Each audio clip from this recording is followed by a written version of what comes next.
Signature studio ప్రేక్షకులకి నమస్కారం. ఇవాల్టి మన సిగ్నేచర్ స్టూడియో గెస్ట్ ఎవరంటే మాజీ మంత్రి, senior politician, present Congress leader Shrimati Pushpaleela గారు. పుష్పలీల గారికి వెల్కమ్ చెప్పేద్దాం. పుష్పలీల గారు నమస్కారం అండి, వెల్కమ్ టు అవర్ స్టూడియో.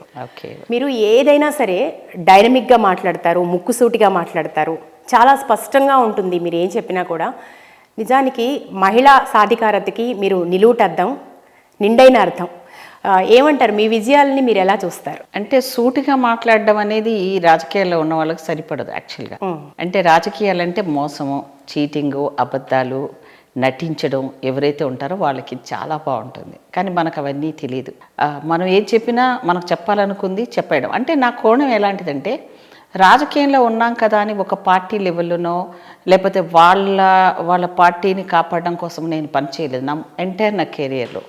అంటే నేను పార్టీలో ఉన్నప్పటికి కూడా మామూలు జనాలకి ఏదైనా జరిగినప్పుడు, ఎవరికైతే మన ఇంట్లో వాళ్ళకి ఏదైనా ఇబ్బంది వస్తే ఎలా ఫీల్ అవుతారో అలాంటి ఫీలింగ్ నేను ఒక దాంట్లో ఫీల్ అయిపోయి నేను డెఫినెట్గా పార్టీ లెవెల్లో చెప్పడం జరుగుతుంది. ఇది తప్పే, ఇది మనకు చెప్పాల్సింది మన పార్టీ లెవెల్లో సర్దిద్దుకోవాలని నేను ప్రతి పార్టీలో ఉన్నప్పుడు కూడా నేను పార్టీ లెవెల్ ఉన్న వాటిని నేను స్మూత్గా చెప్పడం కొన్ని పార్టీ విషయాల్లో. మిగతా విషయాల్లో మాత్రం అది ఏదన్నా వచ్చినా మనం అసలు ఊరుకునేదే లేదు. అందులో నిక్కచ్చిగా మాట్లాడడం, అలాగే ఉన్నది ఉన్నట్టుగా మాట్లాడడం, సబ్జెక్టుగా ఊరికనే వేగ్గా మాట్లాడడం అనేది నాకు. ఎందుకంటే బేసికలీ నేను లెక్చరర్ని. అంటే నేను 10th నుంచి, నేను పెళ్ళయినప్పటి నుంచి మళ్ళీ నేను చదువుకొని ఒక విజ్ఞానవంతురాలుగా ఒక ఎడ్యుకేషన్ సిస్టంలో ఒక లెక్చరర్గా ఆ టీచింగ్ ప్రొఫెషన్లో ఎలాగైతే నాకు వచ్చిన అనుభవాలు కానీ, ఒక ఫేస్ రీడింగ్ కానీ, ఒక సైకాలజీ కానీ స్టడీ చేయడం కానీ, అలాంటివన్నీ నాకు అలాంటివి ఉన్నప్పుడు నేను అంత తొందరగా, అంటే ఇలా ఉన్నవాళ్ళు రాజకీయంలో రాణించరు. ఒకసారి మీరు వచ్చారు రాజకీయంలో, ఇలాంటి వాళ్ళకి అవకాశాలు ఇవ్వరు, ఇంత టాలెంట్ ఉంటే కూడా పనికిరాదు, మీరు ఏం తెలిసినా తెలియనట్టు నటించాలి, అబద్ధాలు చెప్పాలి, స్మైల్ ఇవ్వాలి, నచ్చకపోయినా ఏదో మాస్ గ్రూపులో ఆడవాళ్ళంటే ఒక బొమ్మల్లాగా ముందు నిలబెట్టేసుకుంటే వచ్చిన వాళ్ళకు ఒక ఏమంటే హారతులు పట్టేలాగాను ఉమెన్ వింగ్ అంటే ఇంకా ఆ రకమైన ఇంప్రెషన్ నాకు నచ్చదు. రాజ్యాంగంలో ఎప్పుడు రాయలేదమ్మా. అంబేద్కర్ గారు ఆ రోజు రిజర్వేషన్ మహిళల గురించి రామని ఇచ్చినప్పుడు కూడా సమాన అవకాశాలు అన్నింటిలో ఉండాలన్నాడు. అందులో రాజకీయంలో కూడా మహిళలకు మంత్రి పదవిగా నేను చేసినప్పుడు అక్కడ మగ ఆడ మంత్రులు ఉండరు. మంత్రి అంటే మంత్రి, ఆ శాఖ మంత్రి అంతే. అంతేగాని దానికి మళ్ళీ జెండర్ ఆపాదించి మీరు మహిళ కదా మీరు ఈ శాఖలే చెయ్యాలి, ఇదే మీకు సూటబుల్ అంటే నేను ఒప్పుకోను. ఏది ఇచ్చినా కూడా ఈరోజు ఎక్కడ ఏది వదిలిపెట్టే ఫీల్డ్లో మార్పుకు అనుగుణంగా స్త్రీ ఎక్కడికో వెళ్ళిపోయింది. సో అందువల్ల దాన్ని ఎవరైనా తగ్గి ఉండండి అంటే నేను ఇంట్లో నుంచి విభేదించేదాన్ని, బయటకు వచ్చినా అలాగే ఉంటాను. నా వరకు నేను ఆలోచించగానే స్వార్థంగా ఉండే మెంటాలిటీ నాకు మా పేరెంట్స్ నుంచి రాలేదు. అండ్ నా నేచర్ కూడా అది అలా కాదు. అంటే ఒక తప్పును కప్పిపుచ్చడానికి 100 అబద్ధాలు ఆడాలి, అలాంటివి నాకు రావు. అండ్ ఒకటి ముక్కుసూటుగా రాజకీయాలు ఎందుకు అక్క అలా మాట్లాడతావు, అలా మాట్లాడొద్దు కదా అని చెప్పకుండా కొంచెం కంట్రోల్ చేసుకొని ఉండొచ్చు కదా, ఎందుకు అంత మొహం మీద అనేస్తావు, ఇప్పుడు కుంటోడన్నా గుడ్డోడన్నా కోపం వచ్చినట్టుగా నువ్వు అంత తొందరగా అలా ఎందుకు అవుతావు అక్క అంటే, నేను ఒకటే అంటాను, చూడరా బాబు, కోపం వస్తుంటుంది మనకి, కోపం వచ్చినవి చాలా బాగా చేసావని అలా మాట్లాడతామా? మన బాధ వ్యక్తం చేయాలంటే ఆ రకంగా మాట్లాడడం ఆ టైంలో మామూలు సామాన్యుడికి ఎలా వస్తుందో నాకు అలాగే వస్తుంది. వాడు మనసులో ఉన్న భావంలో ఎంత ఆకర్షణతో వెళ్ళగలుగుతాడో, ఆ బాధను ఎలా ఎక్స్ప్రెస్ చేస్తారో అప్పుడు అందులో నేను చూసుకున్నప్పుడు అది హార్ష్గానే వస్తాయి. ఏదన్నా జరిగినప్పుడు, సంఘటన జరిగినప్పుడు మెల్లగా చెప్తామా, మెత్తగా చెప్తామా? చెప్పమే. అది తన వాళ్ళకి జరిగితే ఎంత బాధగా ఉంటుందో ఆ ఎక్స్ప్రెషన్స్ నాకు ఉంటాయి. అలా అని చెప్పి నేను నటించను, నాకు నటన అసలు రాదు. సో ఇవన్నీ మైనస్ అయినప్పుడు కూడా అందరూ అలానే ఉంటారు అంటే ఉన్నారేమో. పుష్పలీల అలా ఉండదు, అంతే. ఒక పుష్పలీలే ఉంటుంది. పుష్పలీల గారి స్పెషాలిటీ అంతే. ఇక మీ కుటుంబ నేపథ్యం చూస్తే రాజకీయ నేపథ్యం ఉన్న కుటుంబం కాదు, అయినా కూడా మీరు రాజకీయాల్లోకి వచ్చారు, మీకు బాగా ప్రోత్సాహం కూడా లభించి ఉంటుంది. ఒకసారి మీ బర్త్ ప్లేస్ ఎక్కడ? నేను యాక్చువల్గా నాది సికింద్రాబాద్, కవ్వాడిగూడమ్మ. మేము చాలా పెద్ద ఫ్యామిలీని, మేము ఫైనాన్షియల్గా చాలా స్ట్రాంగ్. ఎస్ఎస్లో అలా ఉండరు, ఫైనాన్షియల్ కూడా మేము చాలా వెల్. కానీ ఒక అక్కనేమో సంధ్య చిట్టు ఓనర్స్, మొన్న జరిగిన సంఘటనలు జరుగుతున్నాయి కదా, పెద్ద అక్కని నాకు అంది 8 మంది పిల్లలు మేము, సెకండ్ నేను. సో సెకండ్ డాటర్ నేనైనప్పుడు మా నాన్నగారు ఏం చూస్తారంటే, ఒక అల్లుడు బాగా డబ్బున్న అల్లుడు ఉంటే సరిపోతుంది, ఇంకొక అల్లుడు బాగా చదువుకున్న వాళ్ళు ఉండాలి. నేను ఇంకోటి అంటే, నేను జాయింట్ ఫ్యామిలీలో చేయలేను, నేను చిన్నప్పటి నుంచి నాకు పని రాదు.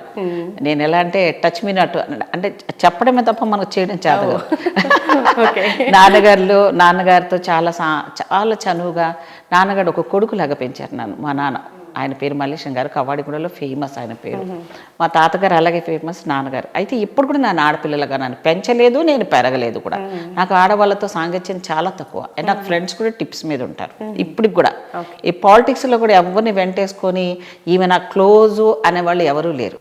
నేను ఎందుకంటే ఎవరితో కనెక్ట్ అయినా స్త్రీ మీద ఉండే భావన, వాళ్ళ క్యారెక్టర్ని చాలా వరకు రాజకీయాల్లో కాదు, బయట ఫీల్డ్కి వచ్చిన వాళ్ళందరి మీద మాట్లాడుతూ ఉంటారు. సరే, మేబీ అందరూ చెడ్డవాళ్ళు కాకపోయినా కొందరు మనం ఇన్నర్గా వెళ్ళి తెలుసుకోకుండా వాళ్ళతో మనం వెళ్తే ప్లస్సా మైనసా అనే దానికంటే చాలా వరకు పాజిటివ్గా తీసుకునే సమాజం కాదు తల్లి. అందుకని నేను ఇప్పటికి కూడా అంటానండి, అది శారీ కట్టుకొని ఉన్నానేమో కానీ నేను మగపిల్లని, సో నన్ను అలా ట్రీట్ చేయకండి. ఇప్పుడు కూడా రీసెంట్గా కూడా కొన్ని సంఘటనలు జరిగాయి. అమ్మ మీరు ఆడవాళ్ళ దాంట్లో కూర్చోండి అన్నారు. నేను ఎందుకు కూర్చుంటాను? నేను కూర్చోను, నేను ఇక్కడే కూర్చుంటానని చెప్పి నేను ప్రతి దగ్గర ఫైటింగే. నేను మార్నింగ్ నుంచి నైట్ పడుకునేంత వరకు నా ఫైటింగే నడుస్తుంటాయి. ప్రతి దగ్గర ఫైటింగ్తో నేను అనుకున్నది సాధించేంత వరకు వదిలిపెట్టాను. అది ఏ ప్లాట్ఫామ్ అవనియండి, నా సమాజానికి సంబంధించింది, నా జాతికి సంబంధించింది, లేకపోతే మహిళల ఇష్యూకి సంబంధించింది. సో పోరాడడం అనేది భగవంతుడు మరి నాకు ఇచ్చాడు. రోజు జీవితం అనేది ఘర్షణ సంఘర్షణలతోటే అయిపోతుంది నాకు. అలా నేను భయపడేదాన్ని కాదు. అబ్బాయిలాగా పెరిగిన పుష్పలీల గారు ప్రపంచం తెలియని వయసులో దాదాపు 15-16 అంటే 10th క్లాస్ అయిపోయిన తర్వాత అనుకుంటా మీ పెళ్లి జరిగింది. ఎందుకని నాన్నగారు ఆ రోజుల్లో తెలంగాణ కల్చర్ అంతే తల్లి. ఇప్పుడు అలా అయిపోయింది. అంత చిన్న వయసులో లేదు. అప్పుడు మేము మా పెళ్ళిళ్ళప్పుడు కానీ అప్పుడున్న జనరేషన్ ఏంటంటే పెద్ద ఫ్యామిలీస్ ఒకటి. రెండోది ఏంటంటే కల్చర్, తెలంగాణ కల్చర్లో మా స్పెషల్గా మెచ్యూర్ అయిన అమ్మాయిలని పెద్ద ఫంక్షన్ చేసేసి మా అమ్మాయి పెద్ద అమ్మాయి అయిపోయిందని చెప్పడం ఇప్పుడు ఎవరు చేయటం లేదు. ఎందుకంటే మా అమ్మాయి దానివల్ల మైనస్లు ఎక్కువ జరుగుతున్నాయని చెప్పి కూడా పేరెంట్స్లో కొంచెం చేంజ్ వచ్చింది, బయటికి చెప్పడం లేదు. కానీ అప్పుడు ఒక పెద్ద ఆడపిల్లలు ఆ ఫంక్షన్ చేయడం అనేసి పేరెంట్స్ అలా చేసేవాళ్ళు. ఎప్పుడైతే అమ్మాయి పెద్దమ్మాయి అయిపోయింది, అమ్మాయి యుక్త వయసురాలకు వచ్చింది అనగానే ఆటోమేటిక్గా సంబంధాలు రావడం మొదలైపోతాయి. అంటే పెద్దవాళ్ళు కూడా అప్పుడు ఏమనుకునే వాళ్ళు అంటే చిన్నప్పుడు పెళ్లి చేయడమే కరెక్ట్, అంటే హెల్త్ ఇష్యూస్ రావు, అడ్జస్ట్మెంట్ అయిపోతారు అని. వాళ్ళు అనేక కోణాల్లో ఆ రోజుల్లో ఉన్నది ప్లస్సే అనుకుంటాను. డెఫినెట్గా వాళ్ళు చేసింది మంచిదే అయ్యింది. చిన్నప్పుడే పిల్లలు మనం చూస్తుండగానే పిల్లలు పెరిగిపోతారు, వాళ్ళు మన పక్కన నిలబడితే చాలా ఈజీగా ఇదైపోతాం. అదే ఇప్పుడు అంతా లేట్ ఇష్యూస్. ఎవరు 30 years వచ్చిందో అబ్బాయిలు పెళ్లి చేసుకోవట్లేదు, 35 years వచ్చిందో 30-40 లెవెల్ అబ్బాయిలు చేసుకోవట్లేదు. కానీ హెల్త్ ఇష్యూస్, అన్ని రకాల ప్రాబ్లమ్స్. మేము ఇప్పటికి కూడా అంత చిన్న వయసులో చేసుకున్నాం కాబట్టి హ్యాపీగా ఉన్నాం. అన్ని బాధ్యతలు తీరిపోయాయి. అమ్మమ్మని అయిపోయాను, నానమ్మని అయిపోయాను. మళ్ళీ ఇంకా నాతో ఉన్న ఫ్రెండ్స్ ఇంకా చాలా వాళ్ళ పిల్లలకు పెళ్ళిళ్ళు కూడా చేయలేదు కొంతమంది. సో ఐఎమ్ లక్కీ కదా, ఫ్రీ అయిపోయాను. అలాగే మీరు చదువుని కూడా స్టాప్ చేసేసారు ఆ టైంలో. 10th క్లాస్ కూడా సప్లిమెంటరీ, సో అంత ఇంట్రెస్ట్ లేదు మీకు. కానీ తర్వాత ఆఫ్టర్ మ్యారేజ్ మీరు ఎంఫిల్ దాకా వచ్చారు, ఎంఫిల్ దాకా లెక్చరర్ అయ్యారు. అంటే కుటుంబ బాధ్యతలతో పాటు ఈ రెండింటిని చదువుని ఎట్లా మేనేజ్ చేశారు? చాలా అసలు నాకు కష్టం అంటే తెలియదు. ఫస్ట్ ఆఫ్ ఆల్ అవును, ఆకలి అంటే తెలియదు నాకు, ఎర్ర బస్సు అంటే ఆర్టీసీ బస్సు తెలియదు నాకు, ఎక్కడ ఏరియాస్ కూడా నాకు తెలియదు. నేను పుట్టింది సికింద్రాబాద్ కాబట్టి ఈ ఏరియా వరకు మాత్రమే తెలుసు నాకు. మిగతా కోటి కూడా నాకు తెలియదు, మీరు నమ్ముతారో లేదు. అంత లెవెల్లో ఏది వెళ్ళాలన్నా కార్లో వెళ్ళడం, కార్లో రావడం, అంతా లావిష్ లైఫ్లో. అట్లాంటిది నేను ఎస్సీ అని కూడా చాలా రోజుల వరకు కూడా నాకు తెలియదు. బీయింగ్ ఎస్సీ, నేను ఇందులో కమ్యూనిటీ ఇది మాది, ఈ సబ్ కాస్ట్ అని కూడా నాకు తెలియకుండానే పెరిగాను. అంటే అలాంటి వాతావరణం ఉన్నదాన్ని ఆల్ ఆఫ్ సడన్గా మ్యారేజ్ అయిపోయిన తర్వాత ఆర్థిక పరిస్థితులన్నీ కూడా ఒక ఎంప్లాయీని చేసుకుంటే అనే జీవితానికి వెళ్ళిపోయాను.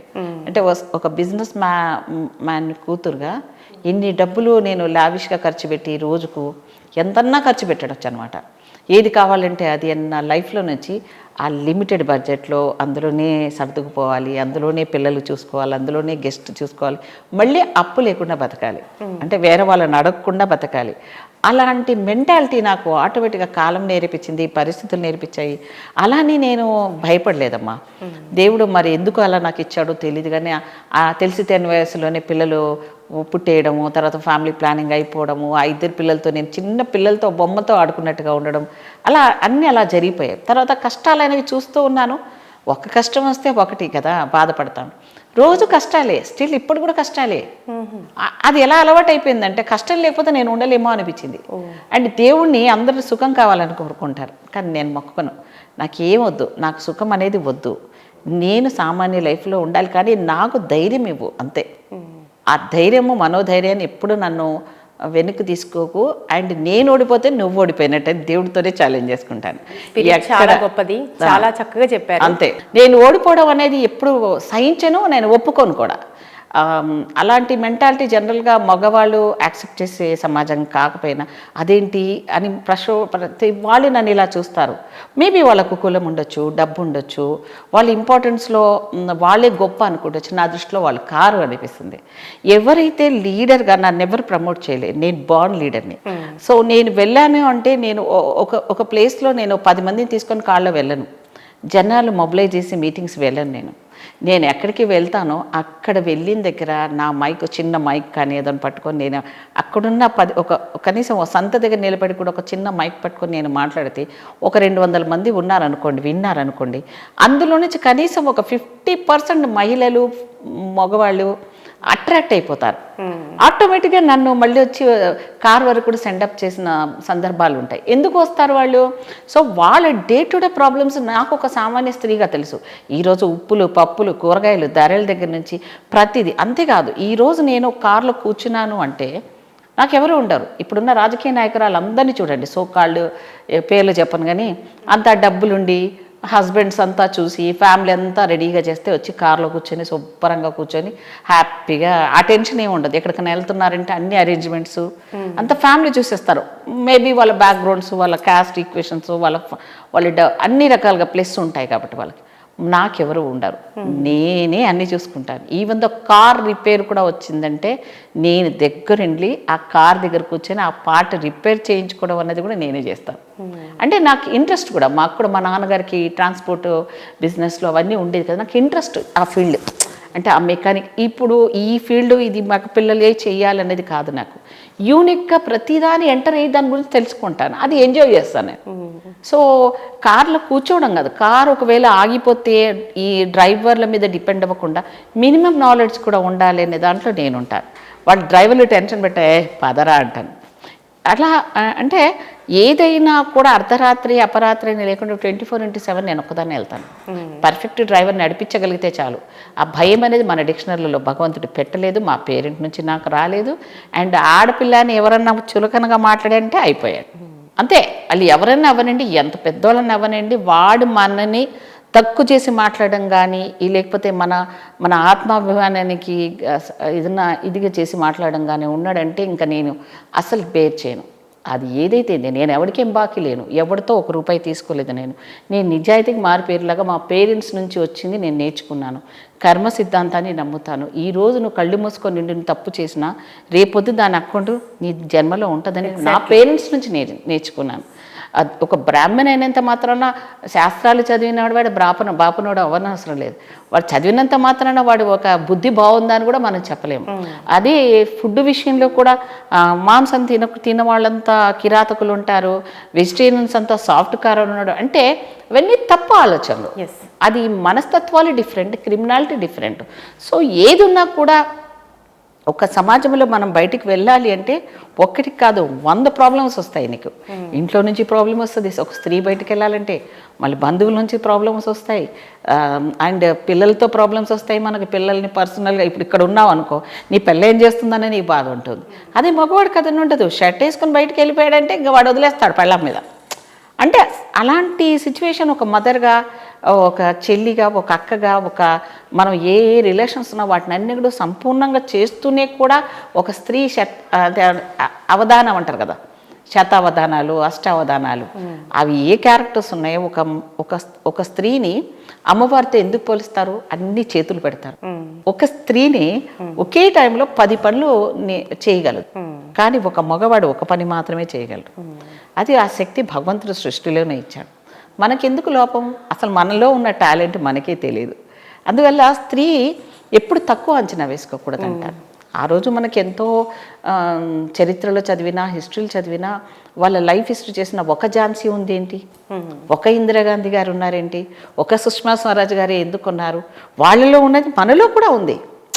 కానీ మనకు అవకాశాలు రాకడానికి రాజకీయంలో నేను ఎదుర్కొంటున్న సమస్య ఏంటంటే అస్సలు ఏం మాట్లాడకుండా డమ్మీగా ఉండాలి, ఉంటేనే అవకాశాలు. ఎక్కడైనా అదే స్త్రీ నుంచి కోరుకునేది నీకు వాయిస్ ఉండకూడదు, నీ ఆలోచనను స్పేర్ చేయకూడదు, ఎవరికి చెప్పకూడదు. ఇవన్నీ నేను వినను. అప్ప నువ్వు కాదు నీ అబ్బా, నీ కాకపోతే ఏందిరా, నువ్వు లేకపోతే నాకేంటి పో అనుకుని వెళ్ళిపోతాను అంతే, మొహం మీదే తలపేసి వెళ్ళిపోతాను. అండ్ రిలేషన్స్లో కూడా కొంతమంది ఇప్పుడు బ్లడ్ రిలేషన్స్ కూడా వాళ్ళు కూడా కొంతమందికి ఎలా ఉంటుందంటే పెద్దవాళ్ళని మనం రెస్పెక్ట్ ఇచ్చినా కూడా వాళ్ళు లేదు లేదు మనం చిన్న అనే లెవెల్లో మాట్లాడతారు. పెద్ద చిన్న కాదు, మనకున్న నాలెడ్జ్ నీ పెద్దవాళ్ళైనా వినాలి, అలాగే మనం చిన్నవాళ్ళ నుంచి కూడా నేర్చుకోవాలి. ఈగోస్ పని చేయకూడదు రిలేషన్స్లో. కొన్ని ఇప్పుడు అవే వచ్చేసినాయి. ఇప్పుడు వెనకటి రోజులు మేము చదివినప్పుడు, నేను political science and public administration teach చేసినప్పుడమ్మా మానవ సంబంధాలని ఆర్థిక సంబంధాలు అయిపోయాయి.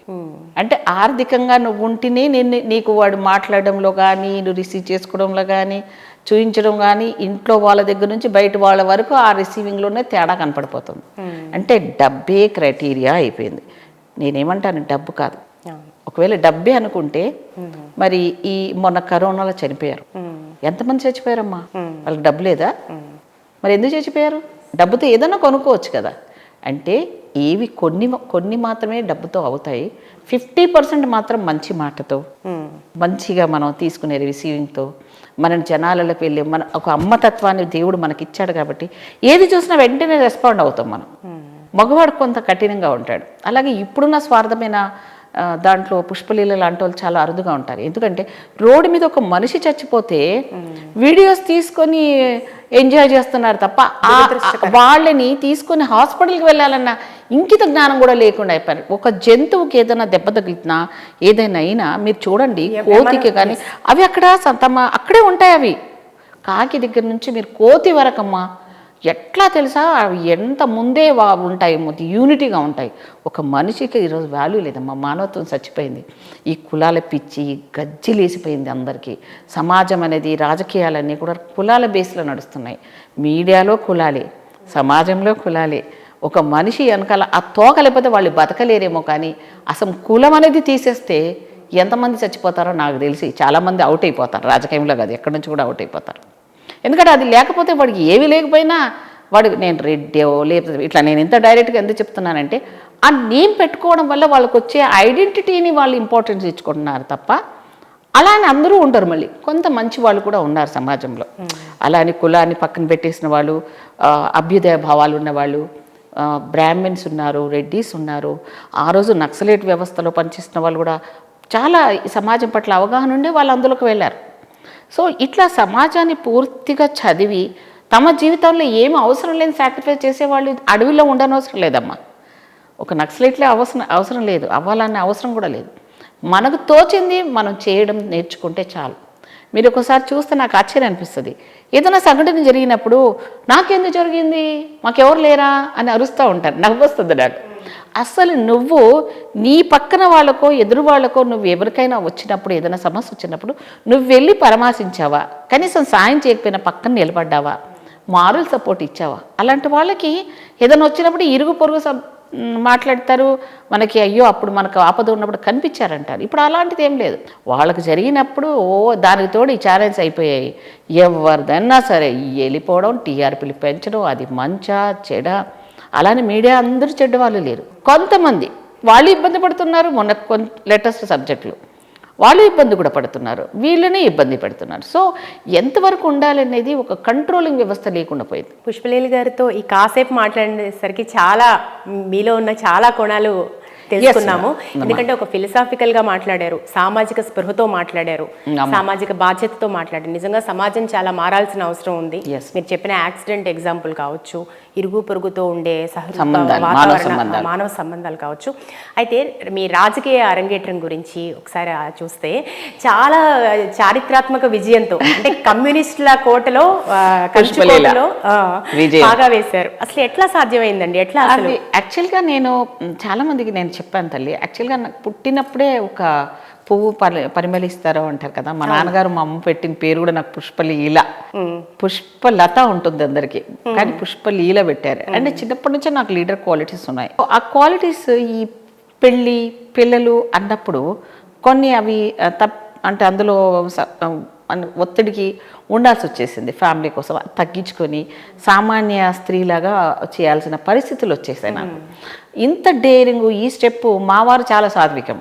సో ఎక్కడ మాది కలవవు. ఇప్పుడు నేను ఏదైనా ఆశ అయ్యో అలా మాట్లాడినావా అనే రోజు మాట్లాడలేం కదా. అలాంటప్పుడు నేను ఎక్కడో తప్పైపోతుంది నాకు. ఎందుకంటే ఇంత ఫైర్ ఉంది నా దాంట్లో, ఇన్ని కళలు ఉన్నాయి, ఇంత టాలెంట్ ఉంది. సో నేను ఎందుకు ఇక్కడ సరెండర్ అయి ఉండాలి, నా ఐడెంటిటీ నేను ఎందుకు కోల్పోవాలన్న ఉద్దేశం నాలో పెరిగిందమ్మా. పెరిగినప్పుడు నాకు అవకాశాలు ఇప్పుడే కాదు, తెలుగుదేశంలో రాకముందే నాకు అవకాశాలు వచ్చాయి. నేను ఎప్పుడైతే చదువుకొని లెక్చరర్గా వెళ్ళానో అప్పుడే నాకు దళిత సేన నుంచి ఆహ్వానం వచ్చింది. తర్వాత ఇంటెలిజెన్స్ వాళ్ళు వచ్చారు. సుగుణ కుమారి గారికి ఎంపీకి వచ్చినప్పుడు తెలుగుదేశంలో నా పేరును ఫస్ట్ ఇంటెలిజెన్స్ వాళ్ళు నా దగ్గరికి వచ్చారు. మీరు రండి అంటే అప్పుడు పిల్లలు చిన్నగా ఉన్నారు. మా వారు అసలు ఒప్పుకోలేదు. వద్దు బాబాయ్, ఈ రాజకీయాలు మనకు సూటుగా వద్దు అని తిరిగి పంపించారు. అలా 2-3 సార్లు నాకు అవకాశాలు మిస్ అయినాయి. ఆ తర్వాత మా కాన్స్టిట్యున్సీలో ఎప్పుడు అలయన్స్ పాలిటిక్స్ అనమాట. అక్కడ సిపిఎంతో ఎన్టీ రామారావు గారు ఉండేవాళ్ళు, చంద్రబాబు నాయుడు గారు వచ్చిన తర్వాత బీజేపీతో అలయన్స్లో ఉన్నారు. ఆ టైంలో ఏమైందంటే కార్యకర్తలు ఒక రకమైన వైరాగ్యం వచ్చింది. ఎప్పుడు మనం అలయన్స్ చేసి ఎవరినో నెత్తి మీద పెట్టుకుని గెలిపిస్తున్నావేంటి, మనము మన పార్టీ నుంచి ఒకరిని కావాలి. సో లోకల్ ప్రాబ్లం వచ్చింది. లోకల్ వచ్చినప్పుడు మనం వెతుకుతూ ఉన్నప్పుడు సరే మా వారి ఫ్యామిలీ బ్యాక్గ్రౌండ్లో మా కొండ్రు వంశం నుంచి మా ఆయన ఒక్కరే బాగా చదువుకున్నాడు ఆ రోజుల్లో, హైలైట్. సో ఎంఏఎంఫిల్ చేసి ఉన్నాడు, ఎంప్లాయ్ వచ్చింది. కానీ వాళ్ళ బ్యాక్గ్రౌండ్ అంత ఫైనాన్షియల్ కూడా స్ట్రాంగ్ కాదు. అలానే మేము బ్యాక్గ్రౌండ్ అయినప్పటికీ మళ్ళీ భర్త ద్వారా వచ్చిన తర్వాత మిడిల్ క్లాస్కి వచ్చేస్తాం కదా.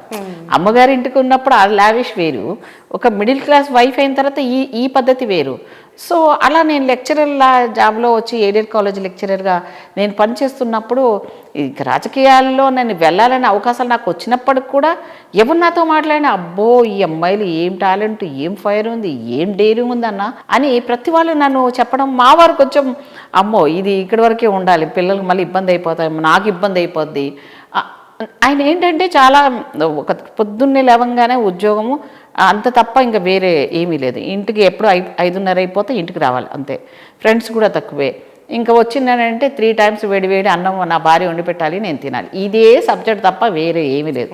నేను ఈ 43 మొన్న చనిపోయింది ఆయన. 42 years నేను ఆయనతో సాంగత్యం. ఆయన చనిపోయేంత వరకు కూడా ఆయనకు నేనే వంట చేసి పెట్టాలి, ఎవరు ఎంతమంది ఉన్నా సరే.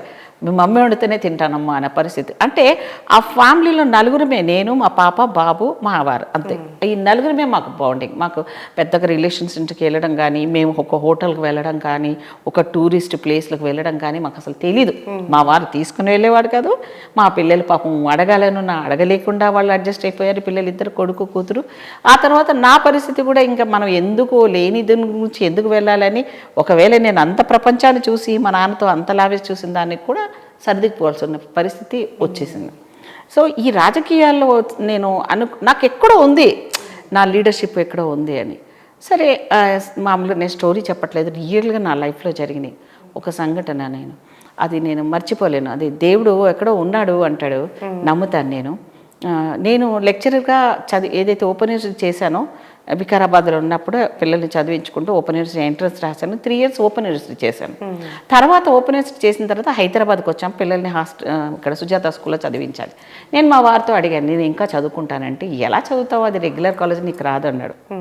సరే ఇక్కడ నుంచి నేను ఎప్పుడైతే చదువుతాను, ఎంట్రన్స్ రాస్తాను, నేను లెక్చరర్ని అవుతాను అని అనుకున్న తర్వాత రాజకీయ అవకాశాలు నాకు వస్తాయో రాదో, కానీ ఒకటి నేను నమ్ముతానమ్మా, ఇంతకుముందు చెప్పాను మీకు, కర్మ సిద్ధాంతం. మా తల్లిదండ్రుల వాళ్ళ యొక్క ఆశీర్వాదం నాకు లేదు, నా పూర్వజన్మ సుకృతం ఏదో ఎక్కడో ఉంది, లేకపోతే అంతమందిలో నుంచి నేను సెలెక్ట్ అవ్వడం ఏంటి. ఎస్. సో అక్కడ ఇంకొక సంఘటన ఏం జరిగిందంటే, నేను సండే క్లాసెస్ కూడా నేను చెప్పేదాన్ని. నాంపల్లి ఉంది కదా వనిత కాలేజ్, ఆ బ్యాక్గ్రౌండ్ లతా థియేటర్ పక్కన ఉంటుంది. ఆ కాలేజ్లో నేను సండే క్లాసెస్ వెళ్ళేదాన్ని. ఎందుకంటే అక్కడికి నేనే ఇన్స్పిరేషన్, మోటివేషన్ అనమాట. నాకంటే పెద్దవాళ్ళు వచ్చి అక్కడ కూర్చుంటుంటే నేను వెళ్ళి స్టేజ్ మీద వెళ్ళి పాఠం చెప్పిన రోజు ఫస్ట్ రోజు అందరూ స్టాండ్ అనమాట, మీరు ఆ లెక్చరర్ అనేవాళ్ళు. నేను చిన్నదాన్ని, వాళ్ళందరూ పెద్దవాళ్ళు, చిన్నవాళ్ళు అందరూ ఉంటారు కదా. అవునండి. ఆ ప్లాట్ఫామ్ మీద నిలబడడం నా కళ్ళల్లో నీళ్ళు వచ్చేది. నేను ఒకప్పుడు అలా కూర్చున్నాను, ఇప్పుడు చూడు నా స్థాయి, నేను ఒక లెక్చరర్గా చెప్తున్నాను. అలా వచ్చింది. వచ్చిన తర్వాత నేను సండే క్లాస్ చెప్పి ఒకరోజు బయటకు వస్తున్నాను. ఇలా వస్తూ ఉంటే ఆ ఎంట్రన్స్ ఇప్పుడు కూడా లత టైస్ పక్కన అంతా షాపులన్నీ ఓల్డ్ అమ్ముతూ ఉంటారు చూడమ్మా. జస్ట్ ఎంట్రన్స్ చూస్తుంటే అక్కడ మక్క బుట్టలు అమ్ముతున్నారు. మక్క బుట్టలు అమ్ముతుంటే అక్కడ ఎస్టీడీ బూత్ దగ్గర ఒక ముసలాయన ముర్షద్ అంటారు కదా ముస్లిమ్స్లో, గ్రీన్ కలర్ వేసుకొని ఉంటారు. ఆ ముర్షద్ లెవెల్లో నిలబడి ఉన్నాడు పొద్దు ఆయన ముసలాయన. నేనేలా ఆ మక్క బుట్టలు బార్గెనింగ్ చేస్తున్నాను. ఇవ్వవయ్యా 10కి ఇన్ని ఎందుకు ఇస్తావు ఇట్లా నేను మాట్లాడుతున్నా. ఆ ముసలాయన నన్నే ఆ ఎంట్రన్స్ నుంచి వచ్చేటప్పటి నుంచి నన్ను ఇలానే చూస్తున్నాడంట. నేను దాన్ని గమనించలే. ఇంకా మాట్లాడే అమ్మకు దేదోనా అని అన్నాడు. ఆ ముస్లిం కాబట్టి నేను देखो ना बाबा इन्होंने क्या कर रहा है एक दियो बोले तो ज़्यादा नहीं दे रहे అని హిందీ బాగా పర్ఫెక్ట్ మనకు వచ్చు హైదరాబాద్ వాళ్ళం కాబట్టి. సో అనగానే ఇచ్చాడు. ఇచ్చిన తర్వాత నేను తీసుకుంటానుగా ఆ పెద్ద ముసలాయన అన్నాడు. అప్పటికి 60-70 ఉంటాడు. 60 మధ్యలో 70 మధ్యలో ఉన్నాడు ముసలాయన. సన్నగా అలా గడ్డము గ్రీన్ కలర్ది అది వేసుకుని నన్ను అడిగాడు. బేటీ ఆప్ తుమ్ క్యా కర్తే హో అన్నాడు. బాబా మే ఏ కాలేజ్ మీద మే లెక్చరర్ హూ మే క్లాసెస్ పడాతి హూ అంటే ఇట్లా నన్ను చూసి ఏం నహీ హోతా తుమారా జగह అన్నాడు.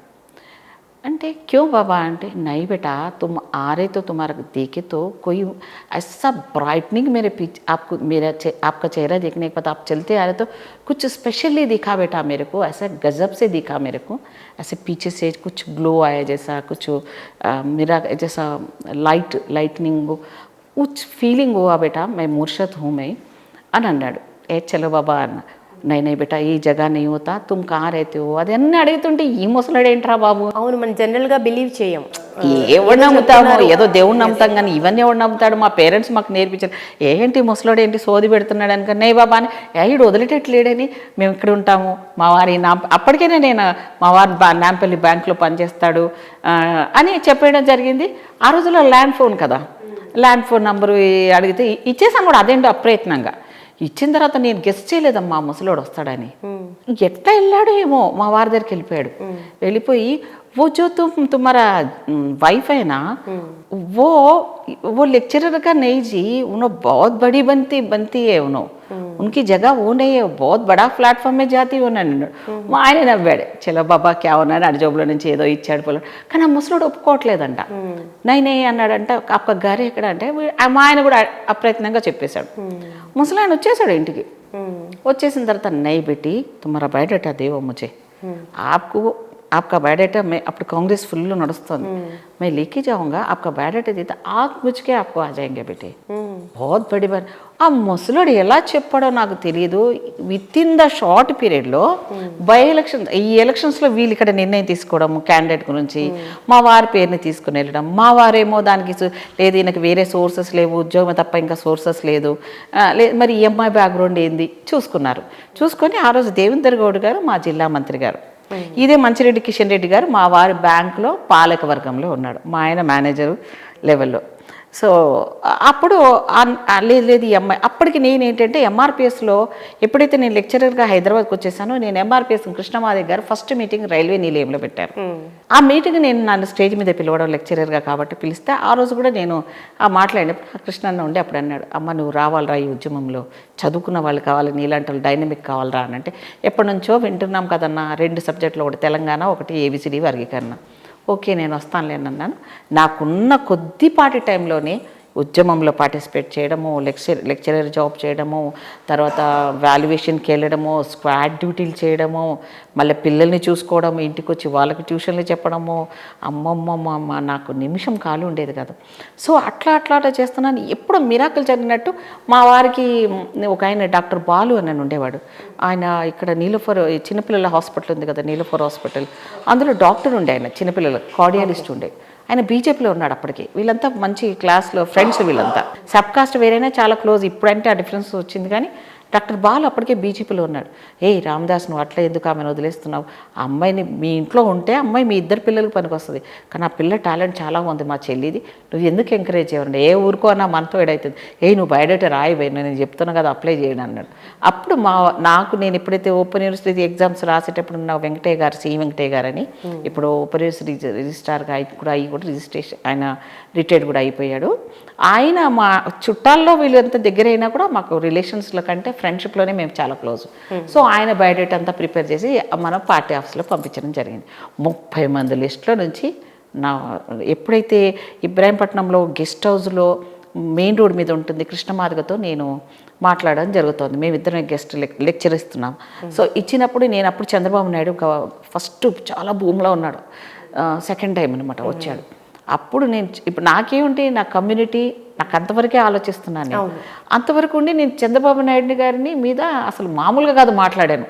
అసలు అంత ధైర్యంగా ముఖ్యమంత్రిని పట్టుకొని మాట్లాడే ఆ రోజుల్లో మాట్లాడే వాళ్ళు ఎవరు ఉండరు. టక్ ఇంటెలిజెన్స్లో నా పేరు వెళ్ళిపోయింది.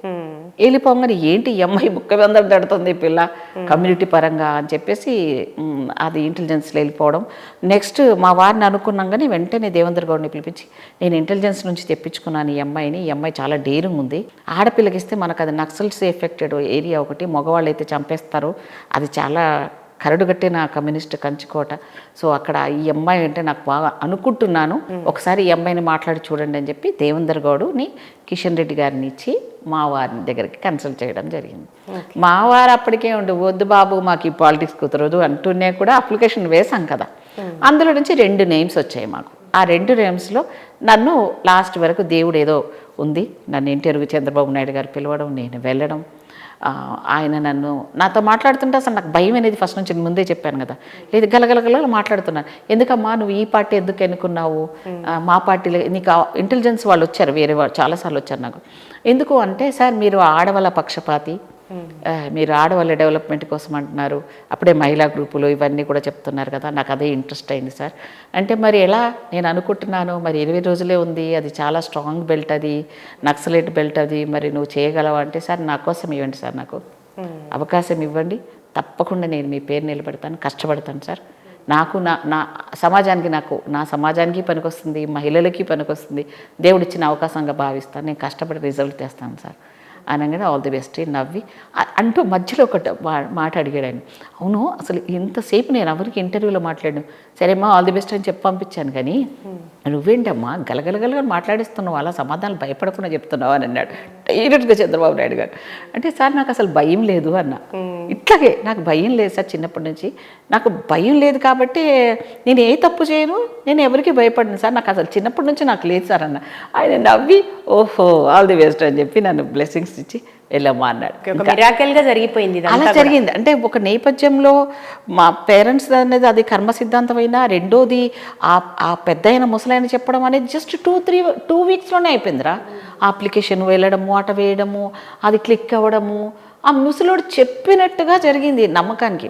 ఆ ముసలాయన ఎలా కనెక్ట్ అయిపోయాడంటే ప్రతిరోజు ఆ మెట్లు ఎక్కి, మేము అప్పటికి గుడిమల్కాపూర్లో 54 మెట్లు ఉంటాయి, ఇప్పటికీ మా ఇల్లు అది ఉంది, మా వారికి ఉన్నది 54 మెట్లు ఉంటాయి. ప్రతి మెట్టు ఎక్కేటప్పుడు అనుకునేదాన్ని, తండ్రి నేను ఈ మెట్లు ఎక్కుతున్నాను, నా కష్టాలు ఎప్పుడు తీరుస్తావు, నేను ఎక్కడుండేదాన్ని, ఎక్కడొచ్చాను, నాకు ఏది దారి అనుకొని ప్రతిరోజు అనుకుంటూ వెళ్ళేదాన్ని. కానీ ఆ పెద్ద ఆయన వచ్చి నాతో మాట్లాడాలంతే. బాబోయ్ నన్ను సెలెక్ట్ అయిపోవడం, ఎమ్మెల్యే టికెట్ రాయిన తర్వాత ఇంకా మనకు గన్మెన్లు, హంగామా, టైము, గెలిచిపోవడం జరిగింది. మిరాకిల్. అస్సలు ఒక స్త్రీని అక్కడ ఇస్తే ప్రతి మహిళ పార్టీలకు అతీతంగా నన్ను ఎంత బాగా రిసీవ్ చేసుకున్నారో చెప్పొద్దు. అస్సలు ఇప్పుడున్న హీరోయిన్లు చెప్పుకుంటారు, సో పేర్లు చెప్పుకుంటారు, వాళ్ళంతా నథింగ్ నా ముందు. అంత బాగా తల్లి ఇట్లా దివిటీలు పట్టుకొని ఒక్క మగవాడిని కూడా గన్మెన్లు కూడా తోసేసి నన్ను కమ్యూనిస్టు వాళ్ళు ఇంత ఘోరంగా ఇబ్బంది పెట్టారంటే, లైట్లు ఆఫ్ చేయడము, ఇసుక కొట్టడము, అసలు దారికి పోనివ్వకుండా రాళ్ళు పెట్టడము, అసలు ఆ క్యాంపెయిన్లోనే అసలు నన్ను చాలా ఇబ్బంది పెట్టాలంటే, నేను ఆ రోజే ఒక పెద్ద గ్రామం ఉంటుంది దండుమైలారం అని, ఆ మండలం మంచాల మండలం, పెద్ద లారీ ఫుల్ పోలీస్ ప్రొటెక్షన్, అవన్నీ సెన్సిటివ్ విలేజెస్, ఎప్పుడు పోలీసు వెళ్ళరు అక్కడికి, ఎప్పుడు మీటింగ్స్ పెట్టారంట, వేరే పార్టీ మీటింగ్స్ ఎరగరు, ఇండిపెండెన్స్ వచ్చినప్పటి నుంచి ఎర్ర చొక్కా ఎర్ర జెండా తప్ప. అట్లాంటి నేను దాని పైకి ఎక్కి ఈ ఊరి పొలిమేర వరకు ఎర్ర చొక్కా లేకుండా ఊరి పొలిమేరకు వెలగొట్టేస్తానంటే, బత్తెలో వీళ్ళని షర్టు లేకుండా పంపించేస్తాను, నేను ఈ ఊరుని ఈ మండలాన్ని అడాప్ట్ చేసుకుంటాను, నేను చావు కోసం భయపడేదాన్ని కాదు, చస్తే ఒకసారే చేస్తాం, నాకు అదని భయమే లేదు, నన్ను ఎవడు భయపెట్టించలేడు, ఎవడు దమ్ముండంటే రండి అని. ఎప్పుడైతే నేను ఈ డైలాగులు, ఈ 2 నిమిషాలు 3 నిమిషాలు డైలాగులు మాట్లాడేశానో ఆ కమ్యూనిస్ట్ వాళ్ళు అలా ఎంత షాక్ అయిపోయారంటే, ఏంది పిల్ల ధైర్యం అని. డిఎస్పీ, ఎస్పీ మొత్తం నా చుట్టూ లారీ చుట్టూ ఇట్లా వచ్చేసారు చీమలాగా. బాబు ఇంటికి ఎట్లా వెళ్తాం మనము, అసలు వెళ్ళే పరిస్థితి ఎక్కడ, అది సింగిల్ దారి, ఎక్కడ ల్యాండ్ మైన్స్ ఉన్నాయో తెలియదు, ఎక్కడ పేలిపోతారో తెలియదు, పిల్లంతా ఇలా మాట్లాడేసిందని భయపడిపోయారు. కానీ నేను ఎప్పుడు భయపడలేదు. ఈవెందో నాకు ఎలక్షన్ క్యాంపెయిన్లో కూడా బుల్లెట్ ప్రూఫ్ జాకెట్ పట్టుకొని వచ్చారు. నేను వేసుకోలేదు, అసలు వాళ్ళకి దొరికితేగా రాత్రి 2 వరకు తిరిగేదాన్ని అవంతా కూడా. అట్లా సాహసమే, ఒక అవకాశం వచ్చింది, దీనిని కసితో గెలవాలన్న దాంతో చేయడం ఒకటి, ఆ ప్రజలు నన్ను దీవించడము, పార్టీలకు అతీతంగా కమ్యూనిస్ట్ ఇంటికి వెళ్ళిపోయేదాన్ని, నక్సలైట్ అంటే వాళ్ళు అన్న నువ్వు వేయకన్నా మా వదినేస్తుంది, మా అక్కేస్తుంది అని ఓ ముసలైన జెండా కాంగ్రెస్ ఉంటుంది. అప్పుడు నేను క్యాంపెయినింగ్ స్టైల్ కూడా డిఫరెంట్గా ఉండేది, చాలా డిఫరెంట్. బొట్టు పెట్టేదాన్ని, కుంకుమ ప్రతి ఇంటికి వెళ్ళి ఆ గడపకు బొట్టు పెట్టి వచ్చేదాన్ని ఆడబిడ్డలాగా. అది చాలా హైలైట్ అయింది. అలాగే ముసలైన నుండి ఇది జెండా కనపడుతుంది కాంగ్రెస్, చెయ్యి గుర్తు తప్ప మా ఇంట్లో వేరే ఓటు వేయరు, నేను చచ్చేంత వరకు నేను వేయరు, నువ్వేం ఇంత ధైర్యం నా ఇంటికి వచ్చి నన్ను అడుగుతున్నావు, నేను అరుగు మీద కూర్చొని ఉన్నాడు, నేను బరాబర్ అడుగుతాను, మన తెలంగాణ భాషలో అడుగుతానే, నీ బిడ్డగా వచ్చినాను, ఆడబిడ్డగా వచ్చినా, నాకు వేస్తున్నావు అంతే అన్నాను. ముసలైన పెళ్ళును నవ్వి ఓకేనే బిడ్డ, ఇంతవరకు నేను వేయలేను, కానీ నువ్వు మాట్లాడిన దానికి నేను ఇంప్రెస్ అయిపోయాను బిడ్డ, వేస్తా పోవే, నీకు నువ్వు గెలుస్తున్నావు పో అన్నాడు ముసలాయన. అలా ప్రతి వాళ్ళని టచ్ చేయడము, పొలాలకి వెళ్ళిపోవడము, అసలు ఇంకా అదొక మిరాకిల్ అయిపోయింది. గెలవడం అనేది అదృష్టానికి నిదర్శనం, పుష్పలీల అని రాశారు అప్పుడు. సో నేను మంత్రి పదవి ఇస్తారని కూడా నాకు అనుకోలేదు అసలు. ఎమ్మెల్యేగా గెలిచిన తర్వాత మంత్రి పదవిని అలంకరించడం అసలు చంద్రబాబు నాయుడు గారికి నిజంగా కూడా మహిళలు అంటే చాలా ఇష్టం అమ్మాయి. అవునా, తెలుగుదేశం పార్టీని కారణం కూడా అదేం చెప్పాను కదా, 5 మహిళలకు ఒకేసారి మంత్రి పదవి ఇచ్చారు. అందులో మా జిల్లాలో ప్రతి జిల్లాకు ఒక నాయకుడు ఉండేవాళ్ళు, వాళ్ళు యాక్సెప్ట్ చేయరు కదా ఇంకో లీడర్ని, ఓ జిల్లాకు ఒకరే ఉండాలనుకుంటారు. అలాంటి తరుణంలో ఆయన 48 అవర్స్ ఆయన డోర్లు మూసుకొని, మీరు పేపర్స్ దొరుకుతాయి మీకు, ఆయన ఎవరిని రానివ్వలేదు, ఏ జిల్లా మంత్రికి కూడా చెప్పకుండా నేను సెలెక్ట్ చేసేసాను అంతే ఫైనల్ అన్నాడు. అప్పుడు మాకు అవకాశాలు వచ్చాయి. వచ్చిన తర్వాత స్టార్ట్ అయింది చూడు తల్లి జీవితము. అమ్మా అస్సలు కాలు ఒక అడుగు వెయ్యాలంటే నరకవే. ఇక్కడ నుంచి సీనియర్లు, విత్ ఇన్ ద పార్టీలో ఉన్న విలన్స్, బయట వాళ్ళు విలన్లు, కమ్యూనిస్ట్ వాళ్ళు విలన్లు, తర్వాత పిల్లల్ని అసలు నన్ను నేను చూసుకొని ముఖం చూసుకునే పరిస్థితి లేదు. మళ్ళీ దానికి నన్ను ఇన్ఛార్జ్ మంత్రి ఖమ్మం రేణుకా చౌదరి గారు అప్పుడు ఎంపీ, ఖమ్మం ఇన్ఛార్జ్ మంత్రిని. అస్సలు వీల్స్ ఎలా తిరిగేవంటే డ్రైవరు మారుతాడు, గన్మెన్లు మారుతారు, పుష్పలలో మారదు. నేనేగా ట్రావెల్ చేయాలా, అలా రౌండ్ ద క్లాక్ అనమాట. మళ్ళీ రాష్ట్రాలన్నీ హాస్టళ్ళు తగలబెట్టేదాన్ని. ఇక్కడ వెళ్తున్నాను అని చెప్పి బార్డర్లో ఉన్న హాస్టల్కి వెళ్ళిపోయేదాన్ని, అక్కడ సర్ప్రైజ్ విజిట్ చేసేదాన్ని, అక్కడ ఉన్నవాడిని సస్పెండ్ చేసేవాడిని. శ్రీకాకుళం వెళ్ళాను, తాగి ఉన్నాడు, చిన్నపిల్లలకు తాళీలు ఉన్నాయి అక్కడ. అస్సలు అలాంటివన్నీ చూసి వాళ్ళ మీద యాక్షన్లు తీయడం ఉంటుండే, సస్పెండ్ చేయడమే ఇంకా లిటరల్గా. అలా యాక్షన్ చేసి గడగడ వంగిచ్చేసాను అందరినీ. అంటే నాకు ఒకటే అనిపించింది, నేను డబ్బు తీసుకోను, కరప్ట్ అని నేను కాదు, తప్పు చేస్తే నేను సహించను. ఇప్పటికైనా నా మెంటాలిటీ అంతే. అది ఎందుకు కొంచెం స్వార్థం ఉండాలి, నా వల్ల కాదు అది. నేను ఇలానే ఉంటాను, ఇలాగే చచ్చిపోతాను అంతేగాని నేను నా కోసం నేను ఆలోచించుంటుంటే నేను ఈ సోకాళ్ళు ఉన్న వాళ్ళందరికంటే కూడా నేను చాలా టాప్ లెవెల్ ఫైనాన్షియల్గా కానీ అన్ని రకాలుగా కానీ ఉండేదాన్ని. అలానే నేను దేవుడు నాకు ఇచ్చిన నా బిడ్డల్ని ఇద్దరిని శుభ్రంగా నా కష్టార్జితంతో చదివించుకున్నాను. కొడుకుని ఇంజనీరింగ్ చేయించుకున్నాను. బాబు ఇప్పుడు అమెరికాలో సెటిల్ అయ్యాడు, టెక్సాస్లో ఉంటున్నాడు, వాడికి 2 ఆడపిల్లలు. బిడ్డని డాక్టర్ చదివించాను. మళ్ళీ ఆ అమ్మాయి ఉండి నాలాగనే మమ్మీ అసలు మనకు లా తెలీదు, ఆడపిల్లలు లా చదవాలి అని చెప్పి ఆ డెంటల్ని వదిలేసి ఆమె ఎల్ఎల్బి అయిపోయింది, ఇప్పుడు ఎల్ఎల్ఎం చేస్తుంది, ఇప్పుడు బార్ కౌన్సిల్ రాస్తుంది నా కూతురు. సో 2 ఆణముచ్చల్లాగా నాకు పిల్లలు. ఇక ఉంటుంది కదమ్మా. ఇప్పుడు మీరు స్త్రీ సాంఘిక సంక్షేమ శాఖ మంత్రిగా చంద్రబాబు మంత్రివర్గంలో పనిచేశారు. చంద్రబాబు విజన్ చూస్తే మీకు ఏమనిపించేది? ఆయనకి ఏంటంటే చాలా విజనరీ ఉంది ఆయనకి. అంటే పొలిటీషియన్ కాదమ్మా పాపం. నన్ను ఇప్పుడు డైరెక్ట్గా ఆయన చూసినా నన్ను ఏమనుకున్నాను, ఆయన గుడ్ అడ్మినిస్ట్రేటర్. కానీ 100% అడ్మినిస్ట్రేటర్ పనికి రారు రాజకీయాల్లో. నేనేమనుకున్నా సరే, నన్ను ఏమనుకున్నా సరే, నేను ఎంత ఓపెన్గా చెప్తున్నాను. అంటే రాజకీయాల్లో రాజశేఖర రెడ్డి గారిని మనం చూస్తే, కానీ ఎక్కువగా ప్రతిపక్షాలు ఆయన రాజకీయాలే ఎక్కువ చేస్తారంటారు కదా, అది అనేవాళ్ళకి. కానీ తక్కువ ఆయనకు ఇలా అంటే ఒకరిని టార్గెట్ చేయాలి, రాజకీయం చేసి ఆయనకు అది లేదు. ఎంతసేపు గ్రోత్, డెవలప్మెంట్ మనం ఎందుకు ఎక్కడో ఉన్నాము, మారుమూల ఉన్నాము అని అనుకొని పాపం ఆయన చాలా కష్టపడి ఆ రూట్లో వెళ్ళాడు. కానీ రాజకీయం అంటే స్థానికం లెవెల్ నుంచి పై వరకు కుటిలాలతో ఉండాలి. వీడికి వాన్ చెక్ పట్టాలి, వానికి వీన్ చెక్ పట్టాలి, ఈ రకంగా ఉన్నదని ఆయన పాలిటిక్స్ మీద పెద్దగా ఇచ్చేయలేదు. ఆయన ఫేర్ లెవెల్ వెళ్ళిపోయాడు, కానీ అదే దెబ్బకొట్టింది ఆయనకి. అండ్ అడ్మినిస్ట్రేషన్ అంటే అడ్మినిస్ట్రేషన్ ఏముందమ్మా, చేసేవాళ్ళు ఉంటారు. నువ్వు సుపీరియర్గా ఉండి నువ్వు ప్రజలతో ఎక్కువ ఇంటరాక్ట్ అవ్వాలి. ఎప్పుడైతే మనం ప్రజలని తగ్గించి ఆఫీసర్స్తో కనెక్ట్ ఎక్కువ అవుతామో ఫెయిల్యూర్ అయిపోతాం. ఆఫీసర్లు ఏమనుకుంటారు, 5 సంవత్సరాలే వీళ్ళు, ఆ తర్వాత మనది రాజ్యం అనుకుంటారు. ఎవరు కూడా రాజకీయ నాయకుల్ని చూస్తారు, బాగా వాళ్ళ సైడే ఉంటారు అనడానికి నిదర్శనం లేదు. ఎందుకంటే మీరు చూడండి, ముఖ్యమంత్రులు మారుతారు కానీ అధికారులు వాళ్ళు ఏంటి, వాళ్ళ ప్లాట్ఫామ్ మారుతాయి తప్ప వాళ్ళు ఉంటారు. ఎప్పటివరకు రాజకీయాల్లో ఒకసారి వచ్చిన వాళ్ళు నెక్స్ట్ గ్యారెంటీ ఉంటుందో తెలియదు. కానీ వాళ్ళకి రిటైర్మెంట్ ఉంటుంది కదా, మాకు రిటైర్మెంట్ ఉండదు. కానీ పరిస్థితుల్లో మళ్ళీ మేము కింద పడ్డ వాళ్ళం మళ్ళీ రావచ్చు, వాళ్ళ మీద మళ్ళీ సుపీరియర్ అవ్వచ్చు. నేను ఒకటే అనుకున్నా, ఉన్నన్ని రోజులు కాకిలాగా బతకడం కాదు, హంసలాగా బతకాలి అంతే.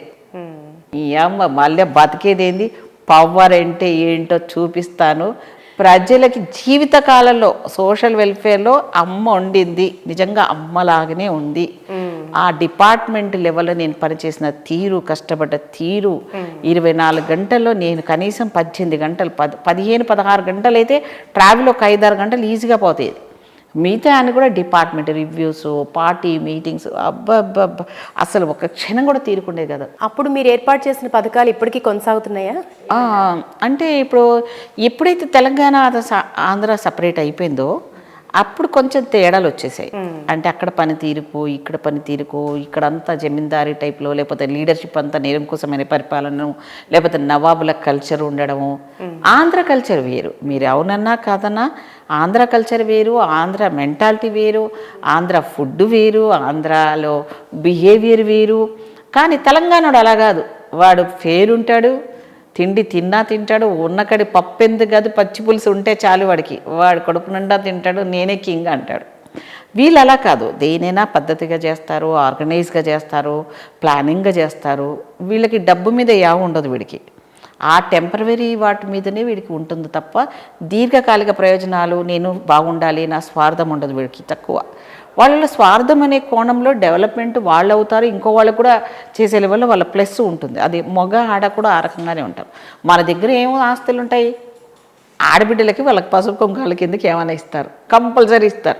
మనకు ఉండేదేంది, మనకి ఇచ్చేదేంది, 4 బోకెలు ఇస్తారు, ఓ పెళ్ళి చేస్తారు. తెలంగాణలో ఇంకా ఘోరం ఏంటంటే తాలిబుట్టమ్మ చిన్నది ఉంటుంది మాకు తెలంగాణ వాళ్ళకి, ఎవరి కులాలకు వాళ్ళకు ఉంటాయి. ఒక్క తాళి పుస్తే పెట్టి చేసుకుంటామంటారు. పుస్తే అంటే ఒక చిన్న బిల్ల, అత్తగారి తరఫున అమ్మగారి తరఫున ఒకటి ఉంటుంది, అది ఇచ్చి పసుపు తాడు కట్టేసి ఇచ్చేస్తారు అంతే. ఇక దానికి ఎక్కడ వాడు పెట్టిందే తిండి, మొగుడు పెట్టిందే తిండి. గట్టిగా అంటే వాడు రాత్రికి మంచిగా వేసి వీపంతా పగులు కొడతాడు, మంచి మందు. కల్చర్ ఏముంది, మంచిగా చస్తే తాగుతాడు, బతికితే తాగుతాడు, వాడు మూడాఫ్ అయితే తాగుతాడు. ఏమన్నా అంటే మాకు ఇదే రాబోయి, మాకు ఇదే కావాలనే కల్చర్ అది. ఆ కల్చర్లో వీడు ఒక అలవాటుగా ఇప్పుడు దాన్ని దుర్వినియోగం చేసుకొని యూత్ ఇప్పుడు ఉన్న వాళ్ళంతా తాగుడు లేకపోతే ఉండలేని పరిస్థితి, గుట్కా లేకపోతే ఉండలేని పరిస్థితి, ఈ కల్చర్లకు వెళ్ళిపోయారు. అలా అని ఇప్పుడు అక్కడ ఇక్కడ భేదం ఏం లేదు, యూత్ అంతా చెడిపోయారు. సో ఈ యూత్ ఈ భారతదేశానికి చాలా పెద్ద అసెట్. దీన్ని కాపాడకపోతే మొత్తం ముందు తరాలన్నీ నాశనం అయిపోతాయి. సో కంట్రోలింగ్ వ్యవస్థ ఎక్కడికక్కడ చేయాలి. ఇంట్లో తల్లిదండ్రుల నుంచి సూపర్విజన్ పోయింది, తల్లి బిజీ తండ్రి బిజీ, వాడు ఫోన్ చిన్నోడు ఇంత ఫోన్ పెడితేనే అన్నం తింటున్నాడు. సో టెక్నాలజీని దుర్వినియోగం చేసుకుంటున్నాం.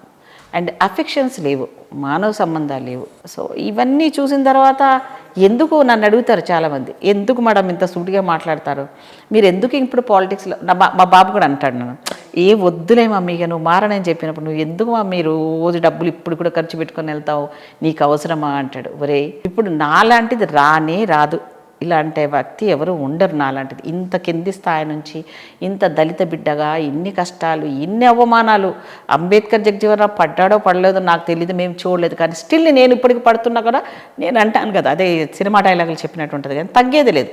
ఎందుకంటే ఒకసారి నేను వెనక్కి వెళ్ళిపోయాను, నేను ఒక రోల్ మోడల్గా ఉండాలనుకుంటాను. నన్ను చూసి ధైర్యంగా రాజకీయాలు ఆడవాళ్ళు రావాలని ప్రతి అంశాన్ని కూడా నా బిడ్డకైనా అదే చెప్తాను, నా మనవరాలకైనా అంతే చెప్తాను. నేను 4 మనవరాలు నాకు, అక్కడ 2 ఇక్కడ 2. నేనేం చెప్తానంటే ఏడవకూడదు అమ్మాయి, స్ట్రాంగ్గా ఉండాలి. ఇప్పుడు అమ్మ చిన్నప్పటి నుంచి ఆడబిడ్డని మగపిల్లని ఎలా పెంచుతుందో అలా పెంచాలి, అది క్రమశిక్షణలో లోపం. ఇక్కడ మన కల్చర్ ఏంటంటే మగవాడికేమో ఎక్స్ట్రా, ఈ పిల్లకి వద్దురా చెల్లి వద్దులే నువ్వు వెళ్ళమ్మా వాడిని వెళ్ళమ్మా అంటది వాడిని. అలాగే ఎక్కడికైనా బయటకు వెళ్ళాలంటే తమ్ముడిని తీసుకుపో లేకపోతే వండిని తీసుకుపో, అవసరం లేదు. అదే అమెరికా లాంటి దేశంలో ఇండివిజువల్గా పెంచుతారు పిల్లల్ని. వాళ్ళు ఎక్కడికైనా వెళ్తారు, ఏ పనన్నా వాళ్ళే చేసుకుంటారు. పేరెంట్స్ వస్తే వాళ్ళు గిల్టీగా ఫీల్ అవుతారు అక్కడ. అండ్ సిస్టమ్ ఎడ్యుకేషన్ కూడా చాలా మార్పులు రావాలి, అన్నిట్లో కూడా చేంజెస్ రావాలి. ఈ డిపెండెంట్ అనేది స్త్రీ తత్వం అనే దాని నుంచి లేదు, ఆ అమ్మాయి చేసుకోగలదు అని తల్లి నుంచి చెప్పి నేర్పించగలిగితే ఏడవడాలు తోడవడాలు ఈ ప్రేమ గోలలు వాడి చేతిలో చావడాలు ఎందుకమ్మా? నీ తల్లి చదువుకోలేదు, నిన్ను చదివించింది, రైట్? తనది ఏదో డబ్బు లేకుండా కడుపు కట్టుకొని నేను ఇంజనీర్నో డాక్టర్నో చేస్తే నువ్వు పనికి మాల సబ్జెక్టులకు ఎందుకు వెళ్ళాలి? సరే వెళ్ళలేదనుకో, ఎవడో తెలివి మాలాడు తక్కువ వాడికి బుర్ర తక్కువ ఉన్నాడు వచ్చి నీ వెనకాల పడడం ఏంది, నీ జీవితాన్ని వాడు చంపడం ఏంది? ఇవన్నీ చూస్తుంటే అసలు ఆడపిల్లల్ని ఎందుకు పుట్టిస్తున్నావు అని బాధపడే పరిస్థితి వచ్చేసింది ఇప్పుడు. అంటే ఇప్పుడు అమ్మాయిలు కూడా ఆ ఫ్రస్ట్రేషన్ తోడు ఏమంటున్నారంటే మేము పెళ్ళిళ్ళు వద్దండి, మాకు వద్దు అంటున్నారు. అస్సలు 30 సంవత్సరాలకు 32 సంవత్సరాలకు అమ్మ పెళ్ళిళ్ళు చేసుకుంటున్నారు, అది కూడా వద్దంటున్నారు, మాకు అవసరం లేదు. ఇప్పుడు 4B అన్నది వచ్చింది అమెరికాలో, మీకు చూస్తే స్టన్ అయిపోతారు. ఓకే, అయ్యో అస్సలు మొత్తం ఆడవాళ్ళమే ఉంటాము, మాకు అవసరం లేదు, మగ పురుషుడే అవసరం లేదు మాకు అంటున్నారు. అది పెద్ద రెవల్యూషన్ మీకు యుఎస్ కల్చర్లో ఇప్పుడు వచ్చేసింది అది. దాని పేరెంట్స్ కూడా ఎంకరేజ్ చేస్తున్నాడు. ఎవడికో పెళ్లి చేసి వానికి వంట చేసి వాని ద్వారా పిల్లలు కనాలి, ఈ టెక్నాలజీ అక్కడి వరకు కూడా వెళ్ళిపోయింది. పిల్లలు మగవాడితో కనాలని అవసరం లేదు, స్పర్మ్ కొనుక్కోవచ్చు, స్పర్మ్ మనకు కావాల్సిన క్వాలిటీస్ రాస్తాడు. అమెరికా లాంటి దాంట్లో ఉంది, నీకు ఏ క్వాలిటీ, నల్లోడు కావాలా తెల్లోడు కావాలన్నా హైట్ కావాలన్నా లేకపోతే వాడు ఏ టైప్లో ఉండాలి, వాడు ఏ బ్రీడ్ కావాలని రాస్తారు, ఆ స్పర్మ్ పెడతారు. టెస్ట్ ట్యూబులు అంటే టెస్ట్ ట్యూబ్, లేదంటే పొట్టలో పెట్టుకోవాలనుకుంటే పొట్టలో కూడా పెట్టించుకుంటారు, కంటారు, కానీ వాళ్ళు ఇంట్రెస్ట్ ఉంటాయి. లేదు అంటే అలా సెరిగేట్ మదర్స్ వచ్చారు ఇప్పుడు.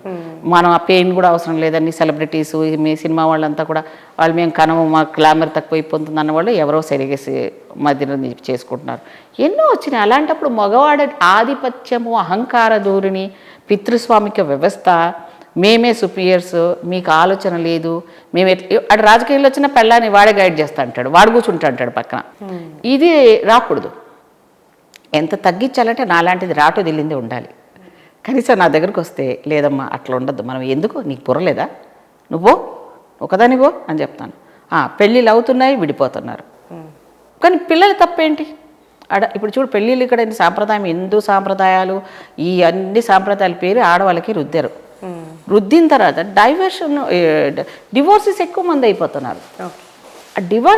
డివోర్స్ తీసుకున్న వాళ్ళలో పిల్లలు పుట్టకపోతే పర్వాలేదు తల్లి, పిల్లలు పుట్టించి శాపం ఏంటంటమ్మా, వాళ్ళ ఉసురు తగులుతుంది కదా వీళ్ళకి. సో చేసుకునేటప్పుడే పేరెంట్స్ తప్పులు చేయకూడదు, పిల్లలకు పూర్తి స్వేచ్ఛ ఇవ్వి పెళ్లి చేసుకోవాలి తప్ప పెళ్ళి అనేది కాంప్రమైజ్ అంటారు ఒకప్పుడు, అది నో కాంప్రమైజ్. ఇప్పుడు ఓకే, అమెరికాలో అయితే ఒకరోజు వాడికి పడుకున్నప్పుడు గురు కొట్టాడంటే వాడికి డైవర్స్ అంటారు వాళ్ళు. సో పుష్పలేరు గారు, మీరు కమ్యూనిస్టుల కంచుకోటలో పాగా వేయటం ఒక విజయం అనుకుంటే, మీరు మొదటి నుంచి కూడా ఎస్సీ వర్గీకరణ గురించి లెక్చరర్గా ఉన్నప్పటి నుంచి పోరాటం చేశారు. మీరు ఎమ్మెల్యే అయిన తర్వాత మంత్రిగా ఉన్నప్పుడు శాసనసభలో ఎస్సీ వర్గీకరణ బిల్లు ఆమోదం పొందటం, అసలు ఎట్లా, మీరు మీ అనుభవం ఏంటి, మీరు ఎలా హ్యాపీగా ఫీల్ అయ్యారు? అది అంబేద్కర్ బిడ్డగా ఆ రిజర్వేషన్ ఫలాలు స్త్రీకి సమానంగా ఉండాలన్న దాంట్లో నేను పొందాను. ఆ బిల్లును పాస్ చేసినప్పుడు అదృష్టంగా నా జన్మ ధన్యమైంది అనుకున్నాను. కానీ ఇక్కడ పురుష సమాజము ఈ రాజకీయంలో ఎక్కువైపోయి కనీసం నా పేరు కూడా ఇప్పుడు చెప్పడానికి వాళ్ళకి ఇష్టం లేదు. కనీసం ఆ లెవెల్లో ఆమె బిల్లుని పాస్ చేసింది మా సోదరి అని చెప్పకుండా అందులో షాడోలాగా పనిచేసినాడో ఏమి చేయనోడో అలాంటి వాళ్ళ పేర్లు ముందు పెట్టి వాళ్ళని హైలైట్ చేస్తున్నప్పుడు ప్రతి ప్లాట్ఫామ్ మీద గొడవ పడాల్సి వస్తుంది. నేను నాలాగే ఇంకొక అమ్మ ఉండేది సదాలక్ష్మమ్మ. అసలు ఈ ఉద్యమానికి నాంత యావే కృష్ణమాదిగిని తీసుకొచ్చి ఆ లెవెల్లో ఎంకరేజ్ చేసిందే, లైఫ్ ఇచ్చిందే ఆ తల్లి. అసలు ఆమె పేరును కూడా మర్చిపోయారు ఉచ్చరించడం. నేను ఉద్యమంలో పనిచేశాను, అరెస్ట్ అయ్యాను, నా పిల్లలు వదిలిపెట్టి ఇంత కష్టపడి నేను బిల్లు పాస్ చేస్తే మా సోకాళ్ళు సోదరులు ఎవడు ఇప్పుడు పేరు చెప్పకుండా వాళ్ళు నా పేరు చెప్పడానికి వాళ్ళకి ఇష్టం ఉండదు. ఎందుకంటే స్త్రీ కదా, వీళ్ళేమో పెద్ద పోటుగాళ్ళు, మగవాళ్ళం మేమే చాలా గ్రేట్, మాకే లీడర్షిప్ ఉంది. నీ బొంద. నిజానికి అదొక చారిత్రక ఘట్టం. అది అది ఎక్కడైనా చూడు, నువ్వు ఏ ప్లాట్ఫామ్ మీద చూడు అంత మగవాళ్ళే. ఏ పాటలో చూడు ఇదే దరిద్రాలు. వాడే ముందుంటారు, వాళ్ళే మైకులు పట్టుకుంటారు.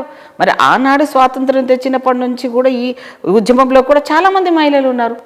అక్కడ కూడా కొంతమందిని ఫోకస్ చేశారు. తర్వాత ఝాన్సీ లక్ష్మీబాయి, రాణి రుద్రమదేవి, వీళ్ళందరూ చదువుతున్నారు కానీ అలాంటి క్యారెక్టర్ ఉన్న వాళ్ళని జీర్ణించుకోలేకపోతున్నారు. ఇప్పుడు అలా చేయకూడదు అని చెప్పడానికి మనం ప్రయత్నిస్తే, అమ్మో ఈ అమ్మ వస్తే ఈమెకి పెద్ద ఇంపార్టెన్స్ ఇచ్చామనుకోండి, మన ప్లాట్ఫామ్లో మన ఉనికి పోతుందని భయపడి చచ్చే వాళ్ళే ఎక్కువ మంది అయిపోయారు. సో అలాంటిదాన్ని నేను వెనుక తగ్గను. అంటే రాజకీయాల్లో మహిళలు మనుగడ సాగించడం కష్టమే అంటారా? చాలా కష్టం. ఏ ఫీల్డ్ అయినా కష్టమే, రాజకీయం ఇంకా కష్టం. ఒకటి రాజకీయాల్లో మైనస్ చెప్పనా తల్లి, ఒకసారి రాజకీయంలో వచ్చిన తర్వాత అనేక కారణాల వల్ల వచ్చామనుకో, మగవాడికి ఉన్న ఫెసిలిటీ రాజకీయంలో ఆడడానికి లేదు. ఫర్ ఎగ్జాంపుల్, ఒక మగవాడు వాడి సంపాదనలో వాడు అయ్యే ఆస్తో తాత ముత్తాతల ఆస్తి నుంచి వాడు ఎమ్మెల్యే అయ్యాడు అనుకుందాం. వాడు నెక్స్ట్ టైం ఓడిపోయాడు, ఇంకోసారి కూడా ఓడిపోయాడు, ఇంకోసారి కూడా ఓడిపోయిన వాళ్ళు ఉంటారు. అంటే 3 సార్లు 4 సార్లు ఓడిపోయినా కూడా మళ్ళీ రాజకీయంలో వాళ్ళకి కుటుంబం తరఫు నుంచి కానీ పిల్లలు కానీ భార్య కానీ అభ్యంతరాలు పెట్టకూడదు. వాళ్ళని పెట్టినా వాళ్ళు ఊరుకోరు. అది ఆర్థికంగా కూడా ఎంత లాస్ అయినా సరే వాడిని ప్రశ్నించరు. అదే ఒక స్త్రీ ఒక పవర్లో వచ్చిన తర్వాత మళ్ళీ రెండోసారి మనం అధికారంలో వస్తామంటే డబ్బులు ఉన్నవాళ్ళైనా లేదైనా అందరు అభ్యంతరాలు పెడతారు. ఎందుకు పెట్టాలి? పెట్టకూడదు కదా. వాడికి ఏమీ లేదు అసలు, వాడు వేస్ట్ ఫెలో, వాడికి చదువు లేదు, టాలెంట్ లేదు, అయినా వాడికి డబ్బు ఉంది కదా అని ప్రతి పార్టీలకు మారిపోయి అప్పటికప్పుడు జంపు జనాలు అయిపోయి టికెట్లు కొనుక్కొని వాళ్ళ ఆధిపత్యాన్ని చూపించుకొని కేవలం డబ్బే. ఒక్కడిని కూర్చోబెడితే, నేను చాలాసార్లు అన్నా, నా ముందు కూర్చోండి, నా ముందు డిస్కషన్ చేయండి, అది ఎనీ సబ్జెక్ట్, నేషనలా ఇంటర్నేషనలా, ప్రెజెంట్ పాలిటిక్సా ఇంటర్నేషనల్ పాలిటిక్సా, మీరు ఏది మాట్లాడండి, నేను వితౌట్ ప్రిపరేషన్ నాకు దేవుడిచ్చిన ఆ తెలివి ఉంది, ఆ చదువు ఉంది, ఆ కాన్ఫిడెన్స్ ఉంది, మీరు ఎవరినైనా కూర్చోబెట్టండి, నేను మాట్లాడతాను. ఇప్పుడున్న వాళ్ళే మాట్లాడమనండి. అంటే వాడు టీవీలో మాట్లాడేవాడికి కూడా సబ్జెక్ట్ నాలెడ్జ్ లేకపోయినా టీఆర్పీ కోసం బూతులు మాట్లాడటము, లేదా కొన్ని ఛానల్స్ దానికోసమే ఎంకరేజ్ చేయడము. సబ్జెక్ట్ నాలెడ్జ్ ఉన్న వాళ్ళు చాలా టిప్స్ మీద ఉన్నారు. ఇప్పుడు నా తరం వాళ్ళు, ఇంకొంచెం ఉన్నవాళ్ళు, చాలా పర్ఫెక్ట్ నాలెడ్జ్ ఉన్నవాళ్ళు ఇప్పుడు కొన్ని మానేసాము. ఎందుకంటే నా పక్కన కూర్చున్నవాడు చిన్నవాడాడు, వాడికి 10 ఓట్లు కూడా రావు, వాడు వచ్చి వాడు లీడర్ అనుకుంటాడు, వాడు నా పక్కన కూర్చొని నాతో ఆర్గ్యుమెంట్ చేస్తుంటాడు. సో అలాంటి ఎంకరేజ్ చేద్దాం, కానీ వాడు కరెక్ట్గా ఉంటే సరే, తమ్ముడు అంటే వాడు ఊరుకునే లెవెల్లో మనం ఉండొచ్చు. కానీ వాడు మన స్థాయి తగ్గి వాడు మాట్లాడుతున్నప్పుడు కొట్టడానికి కూడా వెళ్ళాను నేను 2-3 సార్లు ఛానల్లోనే. అంటే ఇవన్నీ ఏంటంటే ఎవరో ఒకరు కరెక్ట్ చేయాల్సిన సిస్టాన్ని ఎవరు చేయట్లేదు. ఎవరికి వాడు చూసుకోవడం వల్ల వ్యవస్థ మొత్తం ఎట్లయిపోయింది అన్న అన్కంట్రోల్ వ్యవస్థ అయిపోయింది. డెమోక్రసీ లేదు. ఇప్పుడు చూస్తే ఇప్పుడు మహిళా రిజర్వేషన్ల కోసం కూడా చాలా ఇప్పుడు బిల్లు కేంద్ర ప్రభుత్వం ప్రవేశపెట్టింది. అది ప్రవేశపెట్టిన తర్వాత అంటే అసలు సాధ్యమయ్యే పనేనా మహిళా రిజర్వేషన్ల కోసం? అది కాంగ్రెస్ పార్టీలోని రాజ్యసభ వరకు సోనియమ్మ గారు తీసుకెళ్ళింది. అప్పటి నుంచి జరిగిందమ్మా. అసలు పంచాయతీరాజ్ వ్యవస్థ రాజీవ్ గాంధీ గారు ఉన్నప్పుడే పంచాయతీరాజ్ వ్యవస్థలో పెట్టడం జరిగింది. సో అక్కడి నుంచి వచ్చిన దాన్ని మళ్ళీ బీజేపీ వాళ్ళు ఆ అధికారంతో వచ్చిన తర్వాత మేమేదో ఆ క్రెడిబిలిటీ ఉండాలని వాళ్ళు ప్రవేశపెట్టడం జరిగింది. కానీ ఇప్పుడున్న దాంట్లో మహిళా బిల్లు ఇచ్చిన లెవెల్లో ప్రవేశపెట్టినాక ఈ 10 ఏళ్ల కాలంలో వాళ్ళు ఎంతమంది మహిళలకు, బడుగు బలహీన వర్గాలకు ఇచ్చారు, ఎంతమంది మహిళలను ఎంకరేజ్ చేశారు. ఏ లెవెల్లో చూసినా అక్కడ కూడా అంతా వాళ్ళ పెత్తనమే, వాళ్ళ డామినేట్ తోటే ఉండాలి అంత తప్ప చాలా తక్కువ మంది పార్టీలలో ఉండే వాళ్ళకి టికెట్లు ఇచ్చి ఎంపీలు అయిన వాళ్ళు, రాజ్యసభ మెంబర్లు అయిన వాళ్ళు, అది ఎలా సెలెక్ట్ చేసుకుంటారో అది వాళ్ళకి తెలుసు అనుకుంటా నేనైతే. వాళ్ళకి ఏం మళ్ళీ ప్రయారిటీస్ ఉంటాయి, ఏం క్రైటీరియాలు ఉంటాయో నాకైతే అర్థం కాలేదు ఇప్పటి వరకు. అసలు మనం ఒక సెంట్రల్ లెవెల్లో ఉన్న ఒక మంత్రి అయ్యాడంటే వాడికి ఆ సబ్జెక్ట్ నాలెడ్జ్ లేని మంత్రులు సెంట్రల్లో కూడా. ఒక హెల్త్ మినిస్టర్ అనుకోండి, హెల్త్ మినిస్టర్ అంటే కనీసం మినిమం ఒక డాక్టర్కి ఇస్తే హెల్త్ మీద ఏమేమి హాస్పిటల్స్లో ఏమేమి రిక్వైర్మెంట్స్ లేవు, ఏం ఎక్విప్మెంట్స్ లేవు, వాళ్ళకి పేషెంట్స్ వచ్చినప్పుడు మనం ప్రజలకు ఏం అందించాలి, కరోనాలో వచ్చిన అలానే నాలెడ్జ్ లేని రాజకీయాల్లో రానిచ్చలేదంటే రానిచ్చారు. ఎప్పుడు రానిచ్చారు? టీఎన్ జై లాంటి వాళ్ళు రానిచ్చారు, మినిమం చదువు లేని వాళ్ళు రానిచ్చారు. ఎందుకు రానిచ్చారు అంటే ప్రజలతో సంబంధాలు చక్కగా పెట్టుకొని ఆయనకు తెలియపోయినాయి. ఆ ప్రిన్సిపల్ సెక్రటరీస్ వస్తే ఏమబ్బాయి ఇది చేయొచ్చా, ఇది చేయొచ్చా, ఇది చేయకూడదా, ఓకే పోనీ దీన్ని ఎలా చేస్తే చెప్పు అని సాత్వికంగా మాట్లాడుకొని ఆ పనిని అయ్యేటట్టు చేయించుకునేటట్టుగా. ఎందుకంటే విధానాలు రూపొందించడమే మనము, ఇంప్లిమెంట్ చేసేది వాళ్ళు. సో ఇంప్లిమెంటేషన్ దగ్గర మనం రాపించిన వాళ్ళము, మనమే సృష్టికర్తల్లాగా ఉన్నప్పుడు దాంట్లో చేంజెస్ చేసి ఇవ్వచ్చు కదా. ఏమేమి బ్రిటిష్ రూల్సా ఇవి? మన దరిద్రాలు ఏంటంటే ఆ బ్రిటిష్ వ్యవస్థ పరిపాలనా సిస్టమే నడుస్తుంది. అలానే అంబేద్కర్ రాజ్యాంగాన్ని కూడా తీసేయాలంటే, సమూలంగా నాశనం చేయాలంటే కూడా నేను ఒప్పుకోను. ఎందుకంటే అంబేద్కర్ గారు రాసిన రాజ్యాంగంలో ముందు దృష్టితో ఆయన మా బడుగు బలహీన వర్గాల గురించి, మహిళల గురించి, రిజర్వేషన్ గురించి మాట్లాడాడు, ఆలోచించాడు. ఇప్పుడు గనక అందులో అమెండ్మెంట్స్ వాళ్ళకు అనుకున్నట్టుగా రాజ్యాంగాన్ని మారుస్తాను అంటే అది ఎంత డేంజరు. ఇప్పుడు నిన్న సబ్జెక్ట్ 2 రోజుల నుంచి జరుగుతుంది జమిలీ. ఇప్పుడు జమిలీ ఎన్నికలకు సంబంధించి ఇప్పుడు ఒకే దేశం ఒకే ఎన్నిక, ఈ బీజేపీ ప్రతిపాదన తీసుకురావడం వెనక ఏదో ఒక రాజకీయ కుట్ర ఉంది, రాజకీయ కోణం ఉంది అని మేము చెప్తున్నాము. ఇప్పుడు సుప్రీంకోర్టులో ఆల్రెడీ కేసు నడుస్తుంది. ఈవీఎంలను ఆపేసి మనకు, ఎందుకంటే అమెరికా లాంటి దేశంలో లేవు ఇవి, ఈవీఎంలు లేవు అక్కడ, రిజెక్ట్ అవి. వాళ్ళు వద్దని పడేసిన దాన్ని వీళ్ళు వాడుకుంటున్నారు టెక్నికల్గా. ఇక్కడ జరుగుతున్న పెద్దవి కూడా కోర్టులో ఆల్రెడీ వేయడం జరిగింది. ప్రతిపక్షాల దగ్గర నుంచే కాదు, ప్రజల నుంచి కూడా దాన్ని ఆపమని చెప్పి రిక్వెస్ట్ చెప్తే టైం అయిపోయింది. ఈసారి లేదా మొన్న ఎలక్షన్స్లో కూడా దాన్ని తొందరగా మహారాష్ట్ర ముందు కూడా పిల్లి వేసిన వాళ్ళు గొడవలు చేశారు. జడ్జిలు, మేధావులు అసలు వద్దంటున్నారు. అయితే దాంట్లో ఏంటంటే పెద్ద జోక్ ఏంటంటే విత్ ఎవిడెన్స్ చూపించారు. ఓటర్ లిస్ట్లో ఉన్న వాళ్ళకంటే కూడా సంఖ్య ఎక్కువ ఉన్న ఓట్స్ పడ్డాయి. ఎట్లా పడ్డాయి?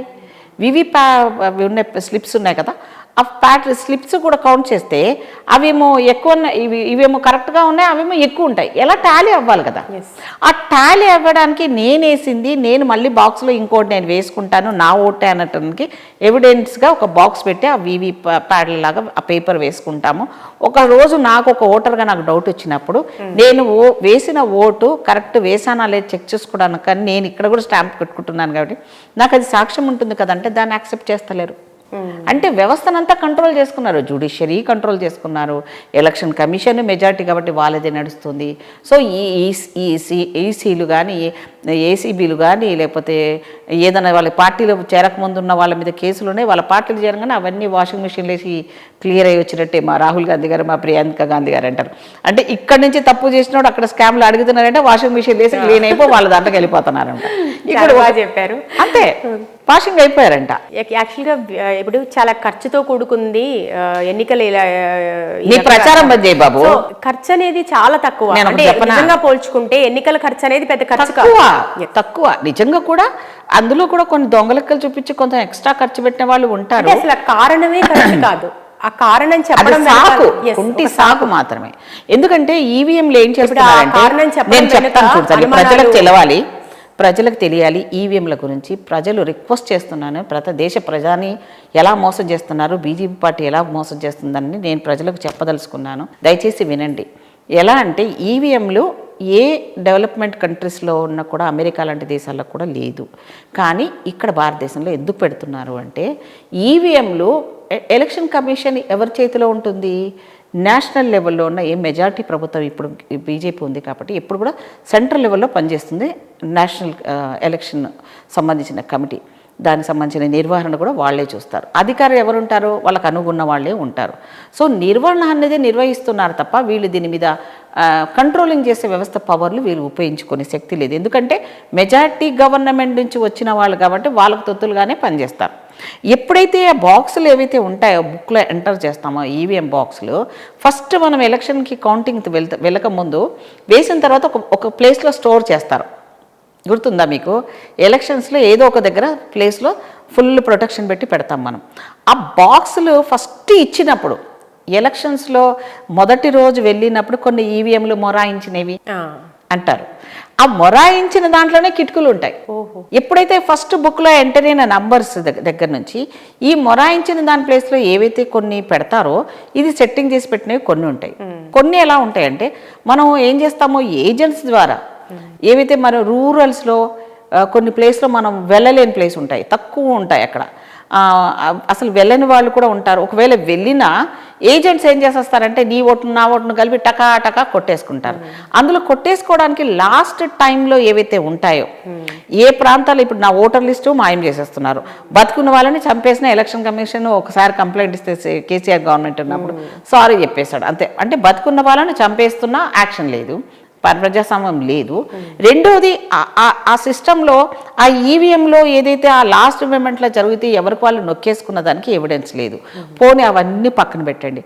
మాకు ఆ వీవీప్యాడ్లు ఏవైతే ఉన్నాయో సుప్రీంకోర్టులో మేము పిల్లు వేశాం.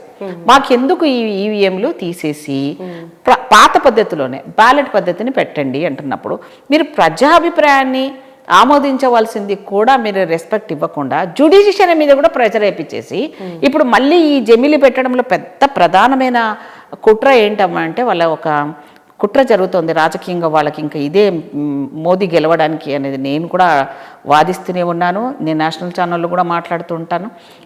ఇది కనుక తీసేస్తే అసలు వీళ్ళ విజయం కరెక్టా దొంగ విజయమా అర్థమైపోతుంది. కానీ వీళ్ళు తీయకుండా జమిలి పెట్టేస్తే ఒకటేసారి ఫటాఫటా అయిపోతాయి కదా.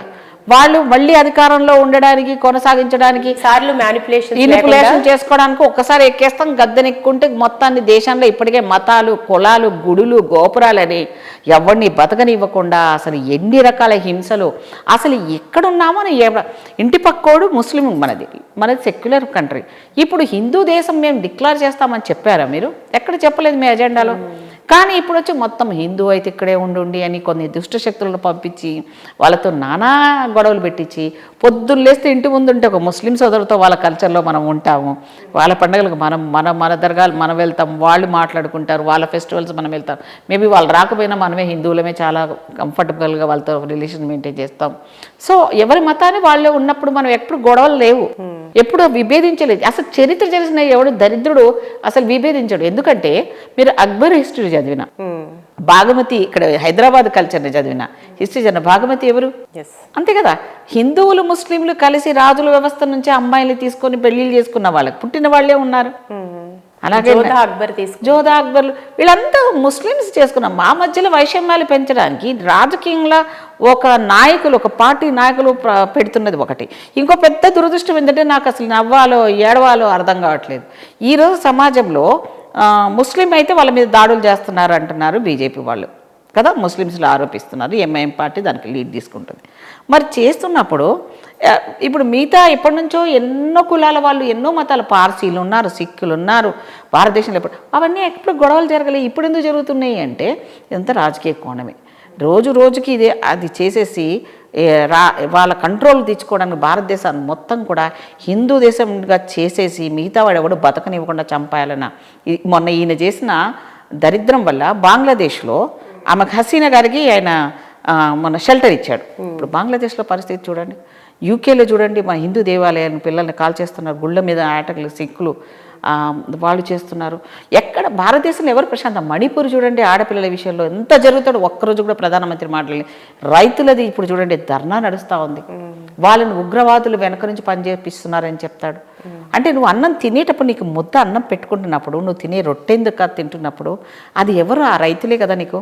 వాళ్ళు ఏం అడుగుతున్నారు? దానికి సరైన గిట్టుబాటు ధర ఇవ్వండి అడగడంలో తప్ప వాళ్ళ మీద డబుల్ ఇంజన్లు పెట్టడము, వాళ్ళ మీద బండిలు వాళ్ళ మంత్రులతో చంపించడం, వాళ్ళ మీద ఫైరింగ్లు జరగడం. ఇప్పుడు ఈ పార్లమెంట్ జరుగుతున్నప్పుడు ఇలాంటి ఏదైనా జరిగినప్పుడు డెఫినెట్గా కన్సర్న్ మంత్రి వెళ్తాడు, ప్రధానమంత్రి దాని మీద మాట్లాడాలి, రాష్ట్రపతులు మా కన్సర్న్ మంత్రులు మాట్లాడాలి. ఎక్కడమ్మా? తర్వాత ఆర్మీ అంటే మన దేశానికి కవచం, మన కోసం చచ్చే వాళ్లకు అదేంటిది అగ్నిపథ్ పెట్టేశాడు. ఎంత ఘోరం తల్లి! అంటే ఒక ప్రైవేటోడు వచ్చి మన ఆర్మీ వాళ్ళ ద్వారా ట్రైనింగ్ అయిపోయి వాడు అన్ని టెక్నిక్స్ తీసుకొని రేపొద్దున వాడు ఉద్యోగం నుంచి తీసేస్తే మధ్యలో తీసేస్తే వాడు ఏం కాని వాని పరిస్థితి. ఒక్క నిర్ణయం కరెక్ట్గా లేదు తల్లి. విద్యా వ్యవస్థ మొత్తం కూడా కుప్పకూలిపోయింది, ఆర్థిక వ్యవస్థ జీరో అయిపోయింది. విద్యా విధానంలో అప్పుడు మేము కాంగ్రెస్ ఉన్న పరిస్థితిలో చూస్తే 11% ఉండేది, ఇప్పుడు ఎంత గ్రాఫ్ పడిపోయింది తెలుసమ్మా? 2%. అంటే దాని ఫండింగ్ ఇవ్వడం కానీ దాని డెవలప్మెంట్ కోసం అని. ఈయన భారతదేశం వెలిగిపోతుంది అంటాడు, విదేశాలు తిరగడంలోనే ఈయనకు టైం ఎక్కువ అయిపోతుంది. ఈయన ఇండియాలో గెలిపిస్తే ఆయన విదేశాల్లో పోయి దోస్తాన్ని చేస్తాడు. మరి ఇంత దోస్తాన్ని చేస్తే పాలిస్తానా యుద్ధాన్ని నాపాలి కదా. యుద్ధాలు జరుగుతున్నప్పుడు నీ మాటకి ఎంత ఇన్ఫ్లుయెన్స్ ఉన్నప్పుడు, నీ ప్రచార పిచ్చి అంత ఉన్నప్పుడు వేషధారణలు వేసుకొని మణిపూర్ ఎలక్షన్లో మణిపూర్ డ్రెస్ వేసుకుంటావు, అమృత్సర్ పోతే సిక్కుళ్ళగా తయారవుతావు, ఎక్కడొస్తే అక్కడ జనాలు మోసం చేసే మోసగాడివే నువ్వు. ఇప్పుడు జమిలీ పెట్టడంలో ప్రతిపక్షాలు ఆపుతున్నా సరే నాకు ఫుల్ మెజార్టీ ఉంది నేను ఆమోదింప చేసుకుంటా అంటే ప్రజా వ్యతిరేకత చూస్తావు. నువ్వు పెట్టుకో, ఎవరు ఓట్లేస్తారో ఎవరు వేయరో అప్పుడు నీ సంగతి ఏంటో జనాలు చూస్తారు. అందుకని జనాల కోపానికి జనాలు ప్రత్యక్షంగా ఇన్వాల్వ్ కానంత వరకు ప్రతిపక్షాలు అనేది మేము కోసం మా కోసం కాదు, మీకోసం గొడవపడేది. మిమ్మల్ని మీకు బాధ వచ్చినప్పుడు ప్రజల వాయిస్ లేకపోతే అది ప్రజాస్వామ్యం కాదు. ఇప్పుడు కూడా ఒక నిరంకుశమైన పరిపాలన జరుగుతుంది మోదీది. ఇప్పుడు డాలర్ విలువ పడిపోయింది, రూపాయి విలువ పడిపోయింది. మనకి మొన్న అమెరికాతో మాట్లాడాడు, మనకి ఏంటి అక్కడ నుంచి సుంకాల మీద డబ్బులు విధించనన్నారు. ఇప్పుడు వాడు అందరికీ ఒకే రకంగా చూస్తాను, ఇండియాతో నాకేం లేదు, నేను బిజినెస్ మ్యాన్, నాకు బిజినెసే కావాలంటున్నాడు. ఇప్పుడు మన పిల్లలకి అక్కడ రక్షణ లేదు. ఆ విషయం మాట్లాడే. సో ఒకప్పుడు ఫ్రెండ్షిప్ అంతా పోయింది, ఇప్పుడు పోతుంది డెఫినెట్గా. ఇప్పుడు ఒక ఉగ్రవాదిని తీసుకొస్తే ఉగ్రవాది మైండే ఉంటుంది, ఒక బిజినెస్ మ్యాన్ చేస్తే ఒక బిజినెస్ మ్యానే. ఇప్పుడు సోకాళ్ళు ఉన్న మీరు అన్ని పార్టీలు ఉన్న వాళ్ళని చూడండి, వాళ్ళందరూ కూడా టాప్ లెవెల్ బిజినెస్లు, క్రోర్స్ ఉన్నాయి. పార్టీ ఫండ్ ఇచ్చుకుంటారు, బ్యాక్ డోర్ నుంచి వస్తారు. నిన్నటిదాకా మన పార్టీని తిట్టినవాడు ఉంటాడు, వాడు ఈ రోజు వచ్చి పార్టీలో చేస్తాడు. వాడికో మంత్రి పదవులు, వాళ్ళు ఎమ్మెల్యేలు. ఇలాంటి వాళ్ళని చూసినాక అసలు అసహ్యం వేస్తుంది రాజకీయాలు. అలా అని మనం వెనక్కి తగ్గదామా అంటే నాలాంటి పోరాటం ఉన్నది, వెనక్కి తగ్గదు. చూద్దాం వాళ్ళు గెలుస్తారా. రేపొద్దున వీళ్ళు ఓట్లో వెళ్ళడానికి వెళ్ళినప్పుడు ప్రజల చెప్పులు తీసుకుని కొట్టాలి. ఒరే నిన్నటిదాకా ఆన్లో ఉన్నావు, ఇప్పుడు ఇంట్లోకి పోయావు అని పార్టీ మారేటప్పుడు అది స్ట్రిక్ట్గా. స్పీకర్ ఏమో పాపం కర్మగాలి. సిస్టంలో ప్రాబ్లమ్స్ ఏంటంటే స్పీకరు అధికార పార్టీలు ఉన్న వాళ్ళే అపాయింట్ చేస్తారు. అవునన్నా కాదన్నా యాక్షన్ తీసుకోలేడు ఆయన. దాన్ని డ్రాగన్ చేస్తూ చేస్తూ చేస్తూ లాస్ట్ వరకు ఉండాల్సిందే. ఇప్పుడు ఇక్కడున్న వ్యవస్థలో కూడా అదే విధానం ఉంది. సో ఏవైతే తప్పులు చిన్న చిన్నవి అంటే రాజ్యాంగపరంగా ఉన్న వాటిని ఈ రకంగా వాడుకొని ఎవరైనా సరే పార్టీలు ఎప్పుడైనా మోసం చేసి నిన్నటి వరకు మనని బూతులు తిట్టిన వాళ్ళు వచ్చి ఈరోజు మనని అక్కడ పాపం ఎలక్షన్ రాకముందు కష్టపడిన కార్యకర్తల దగ్గర నుంచి వాళ్ళందరూ పోతాడు, వీడు నిన్నటి దాకా తిట్టినోడు వచ్చి ఇప్పుడు వచ్చి వీడి మీద కూర్చుంటాడు. అది ఎంత హార్ట్ బర్న్ అయిపోతుంటుంది. సో వాళ్ళకి పోస్టులు, వాళ్ళేమో వెలిగిపోతూ ఉంటారు. వాళ్ళు చేసింది ఏమీ లేదు, జస్ట్ ఆ నాయకుల చుట్టూ తిరిగిన వాళ్ళకే పోస్టులు. పొద్దున్న లేసి వాడు పెళ్ళాం దగ్గర ఉంటాడో కూడా లేదు. కొంతమంది ఉంటారు పక్కనే ఉంటారు, కొంతమంది స్త్రీలు ఉంటారు పాపం, వాళ్ళన్ని ఫ్యామిలీని అంతా వదిలేసుకుని పాపం కార్యకర్తలుగా పనిచేసి ఎన్ని చేసినా వాళ్ళకి అసలు పోస్టులే లేవు. అప్పటికప్పుడు వచ్చేది ఏమంటారు మెరుపు తీగల్లాగా వచ్చేసి జగీళ్ళు అనే వాళ్ళు ఉంటారు చూడు, వాళ్ళకి ఇచ్చుకుంటున్నారు.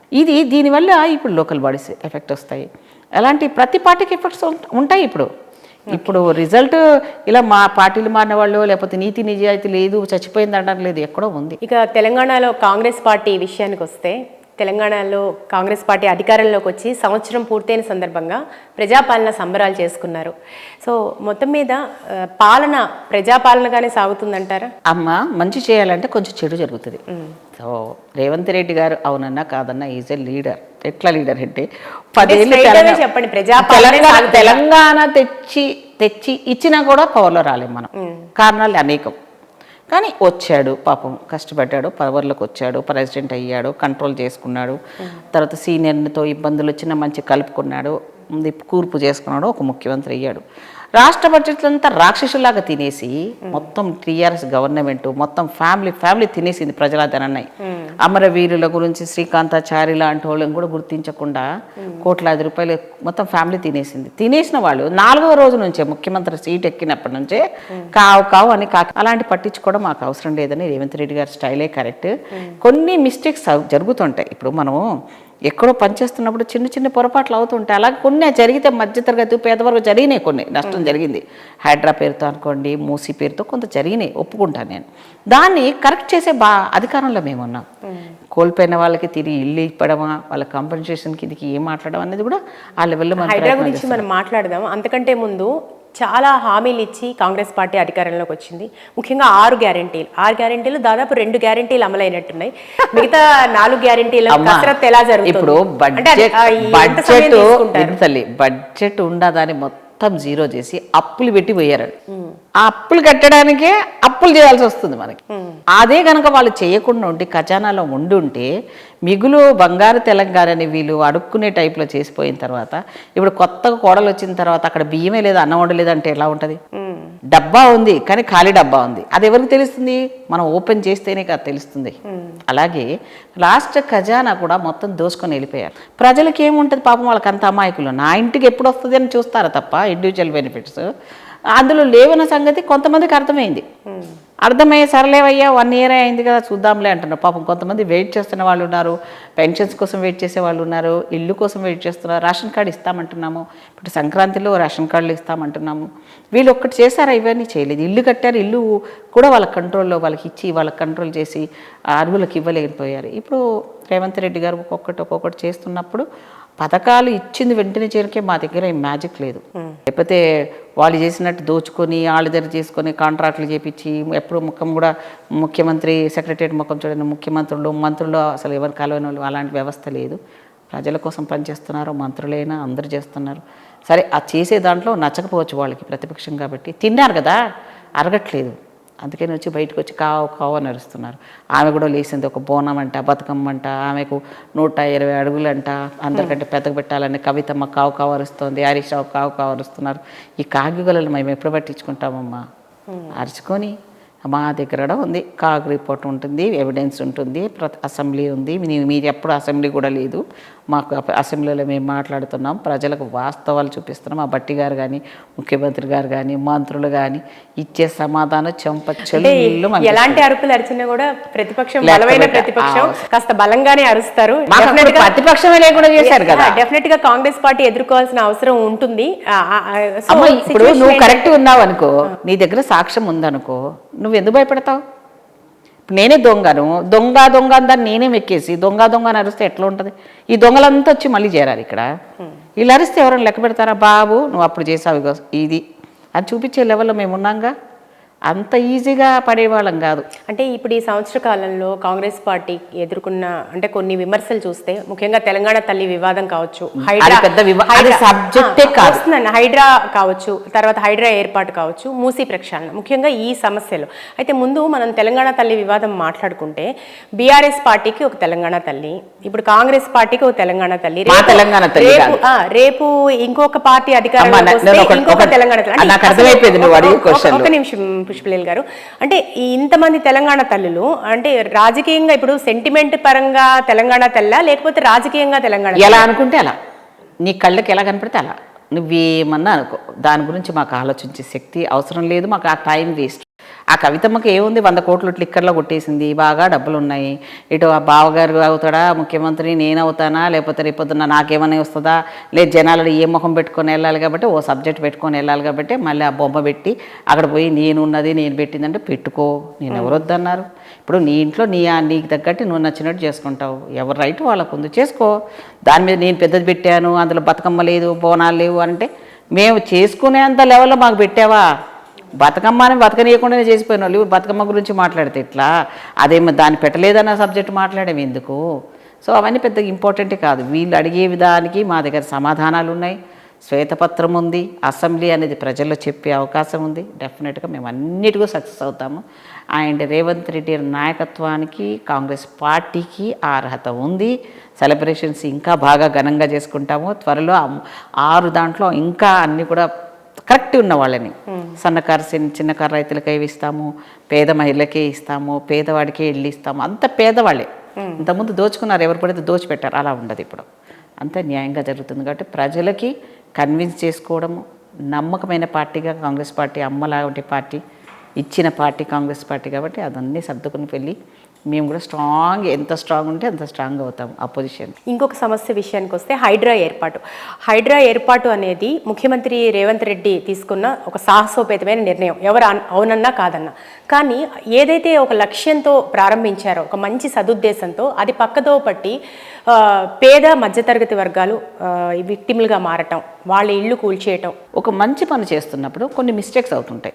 రోజు నువ్వు వంట చేసేదే అనుకుందాం, మన ఆడవాళ్ళ సబ్జెక్ట్, ఒక్కోసారి నీది ఎందుకు చెడిపోతుంది అంటే నువ్వే చేస్తావు. అలాగే పరిపాలన లోపల కొన్ని అవకతవకలు కొన్నిసార్లు జరుగుతూ ఉంటాయి. జరిగినప్పుడు అది నష్టం జరగకూడదు పేదవారికి. సో ఆ కోణంలో మళ్ళీ మేము అన్నీ తెప్పించేస్తాం. అందులో ఇల్లు అనేది చాలా ఇంపార్టెంట్.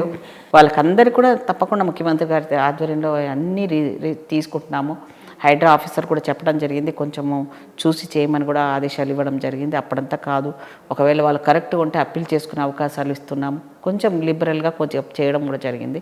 ఇంతకుముందు నాలాల మీద కట్టినప్పుడు వీళ్ళు పర్మిషన్లు ఇచ్చి పెద్ద పెద్ద అపార్ట్మెంట్ కట్టి అంతమంది చచ్చిపోతే కూడా వాళ్ళు ఏమేమి పాపాలు చేశారో ఆ పాపాలన్నింటినీ సెట్ చేయడానికి చాలా టైం పడుతుంది. అలాగే హైడ్రా పనితీరుతో పాటు మూసీ ప్రక్షాళనకు సంబంధించి కూడా మూసీని నందనవనంగా చేస్తామంటున్నారు, కానీ అక్కడ కూడా మూసీ సంబంధించి కూడా పేదవాళ్ళ ఇల్లు కూల్చేయడం. అవును, ఇస్తాం తల్లి అవి. సో బలంగా ఇటు బీజేపీ కూడా పోరాటం చేస్తుంది, అంటే బలంగా పోరాటం చేస్తుంది. అంటే ఈ ఇష్యూకి సంబంధించి ఒక్కరోజు పోయి పడుకొని దోమలు గరవకుండా అవన్నీ రుద్దుకొని మంచి మేకప్ వేసుకొని కెమెరాల ముందు ఫొటోస్ ఇచ్చుకున్నది.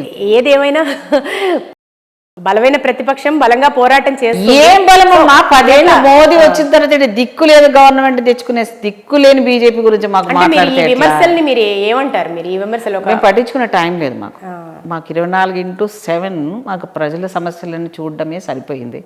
ఈ ప్రతిపక్షాలకు చెప్పడానికి అసెంబ్లీ ఉంది, ప్రజలకు చెప్తాము. ముఖ్యమంత్రి గారు దానికి ఎప్పటికప్పుడు కౌంటర్ ఇస్తూనే ఉన్నాడు. ప్రతి జిల్లాకు వెళ్తూనే ఉన్నాం, పార్టీ లెవెల్లో జరుగుతూనే ఉన్నది. మహేష్ కుమార్ గౌడ్ గారు ఇప్పుడు అధ్యక్షుడు, బీసీ నాయకుడు అయ్యారు. అలా కోఆర్డినేషన్తో ఇద్దరు లెవెల్లో వెళ్తూనే ఉంది. జిల్లా రివ్యూలు జరుగుతూనే ఉన్నాయి. సో ఎవరు ఎక్కడ అవసరం ఉన్నదానికి అక్కడ వాళ్ళు పంపిస్తారు, వాళ్ళు వెళ్తున్నారు, పని చేసుకుంటున్నారు. ఇప్పుడు మా పని మాకు చేస్తూ ఉంటే మధ్యలో వచ్చి జోరి గెలగక ఈయన అంటూ ఉంటే ఏం చేస్తాం, దాన్ని చెవి మీద కొట్టేస్తాను, దాన్ని చంపేస్తాం. కానీ మేము చంపకుండా అక్కడ దొలిపేస్తున్నాం. ఆ దులపడం వల్ల మమ్మల్ని కలుస్తానంటే మాత్రం ఊరుకుంటారా? ఊరుకోరు. మేము చేసేది ప్యూర్గా జనాల కోసం. జనాలు మా గురించి ఉన్నారు కాబట్టి మమ్మల్ని గెలిపించారు. భవిష్యత్తులో ఇంకా 4 ఏళ్ళు ఉన్నాయి.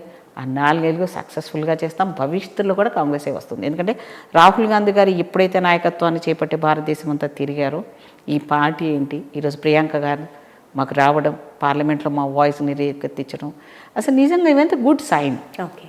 సో రెండు ఏంటంటే సీనియారిటీగా ఉన్న పార్టీలో కూడా యాక్సెప్టెన్స్ వచ్చింది. అంటే అందరు మేమే ఉండాలని కాకుండా యంగ్స్టర్స్ని అవకాశాలు ఇప్పించడం, ప్రతి వాళ్ళని యంగ్ జనరేషన్ ముందుకు తీసుకెళ్లాలన్న కాంక్ష కూడా వచ్చింది. కాబట్టి ఆ ఎంకరేజ్మెంట్ కూడా మనకు కనపడతాం. అంటే ఇక్కడ మీరేమో యంగ్ జనరేషన్ని బాగుంది అని చెప్తున్నారు, కానీ ఒక షిప్కి ఒక క్యాప్టెన్ ఉంటాడు. కానీ ఇక్కడ కాంగ్రెస్ పార్టీలో సహజంగానే అంతర్గత ప్రజాస్వామ్యం ఎక్కువ, కానీ ఇప్పుడు మరీ ఎక్కువగా కనిపిస్తుంది. చాలామంది క్యాప్టెన్స్ అయిపోయారు, చాలామంది నాయకులు అయిపోయారు, ఒక బ్యాలెన్స్ లేదు అనే విమర్శలు కూడా వినిపిస్తాయి. అబ్బా, ఇప్పుడు ఇంట్లో 10 మంది పెద్దవాళ్ళు ఉంటే ఏం చేస్తావు? వెళ్ళగొట్టేస్తావా? నానమ్మ ఉంటుంది, తాత ఉంటాడు, మామ ఉంటాడు, అందరూ ఒకే ఏజ్ గ్రూప్ వాళ్ళు. వీళ్ళంతా కష్టపడే వాళ్ళే కదా పార్టీకి. ఎవరు పని చేసినా చేయకపోయినా పార్టీని పట్టుకొని ఉన్నవాళ్ళు పెద్దవాళ్ళు వాళ్ళు. సో వాళ్ళని మనము ఇంకోటి ప్రజాస్వామ్యం అంటే మా దగ్గర ఎక్కువ. ఇప్పుడు అందరూ కూడా ముఖ్యమంత్రి లెవెల్లో ఉండే లెవెల్కి ఉండే వాళ్ళు ఎవరికి తక్కువ లేరు అందరు లీడర్షిప్లో. సో అందరికీ ఉంటుంది కదా, నేను ఎక్కువ ఇంట్లో పెద్దవాళ్ళు ఈగో ఉంటుంది కదా. నువ్వు ఎంత సంపాదిస్తున్నా, నువ్వేం చెప్పినా వెళ్ళేటప్పుడు పెద్దవాళ్ళు అక్కడ కూర్చొని ఉంటారు. ఏరా అని అడిగితే నాన్న ఇప్పుడే వస్తానని చెప్పి వెళ్ళాలి. నువ్వు చెప్పకుండా వెళ్తే కోపం వస్తుందా లేదా? అంటే అలాగే ఈ పార్టీలో ఉన్న వాళ్ళని పెద్దవాళ్ళందరూ కూడా మాకేం కన్ఫ్యూజన్ లేదు, క్లారిటీగానే ఉన్నాం. అధిష్టానం అప్పట్లాగా కాకుండా మంచిగా గమనిస్తూ ఉంది. అపోజిషన్ లెవెల్లో ఉన్న రాహుల్ గాంధీ నాయకత్వంలో కానీ ప్రతిదీ కింది స్థాయి నుంచి కూడా ఇన్ఫర్మేషన్ వెళ్ళిపోతుంది. అప్పట్లాగా కాదు. ఇప్పుడు ఢిల్లీకి వెళ్ళాలన్నా కూడా ఇక్కడ నుంచి నువ్వు వెళ్ళి అక్కడ ఏదో పైరవి చేసుకున్న కుదరదు. ఇక్కడ నుంచి నీ డేటా అక్కడ వెళ్ళిపోతుంది. సో చాలా ఇంప్రూవ్మెంట్ ఉంది. న్యూ టెక్నాలజీ అడాప్ట్ చేసుకుంటున్నది కాంగ్రెస్ పార్టీ కూడా.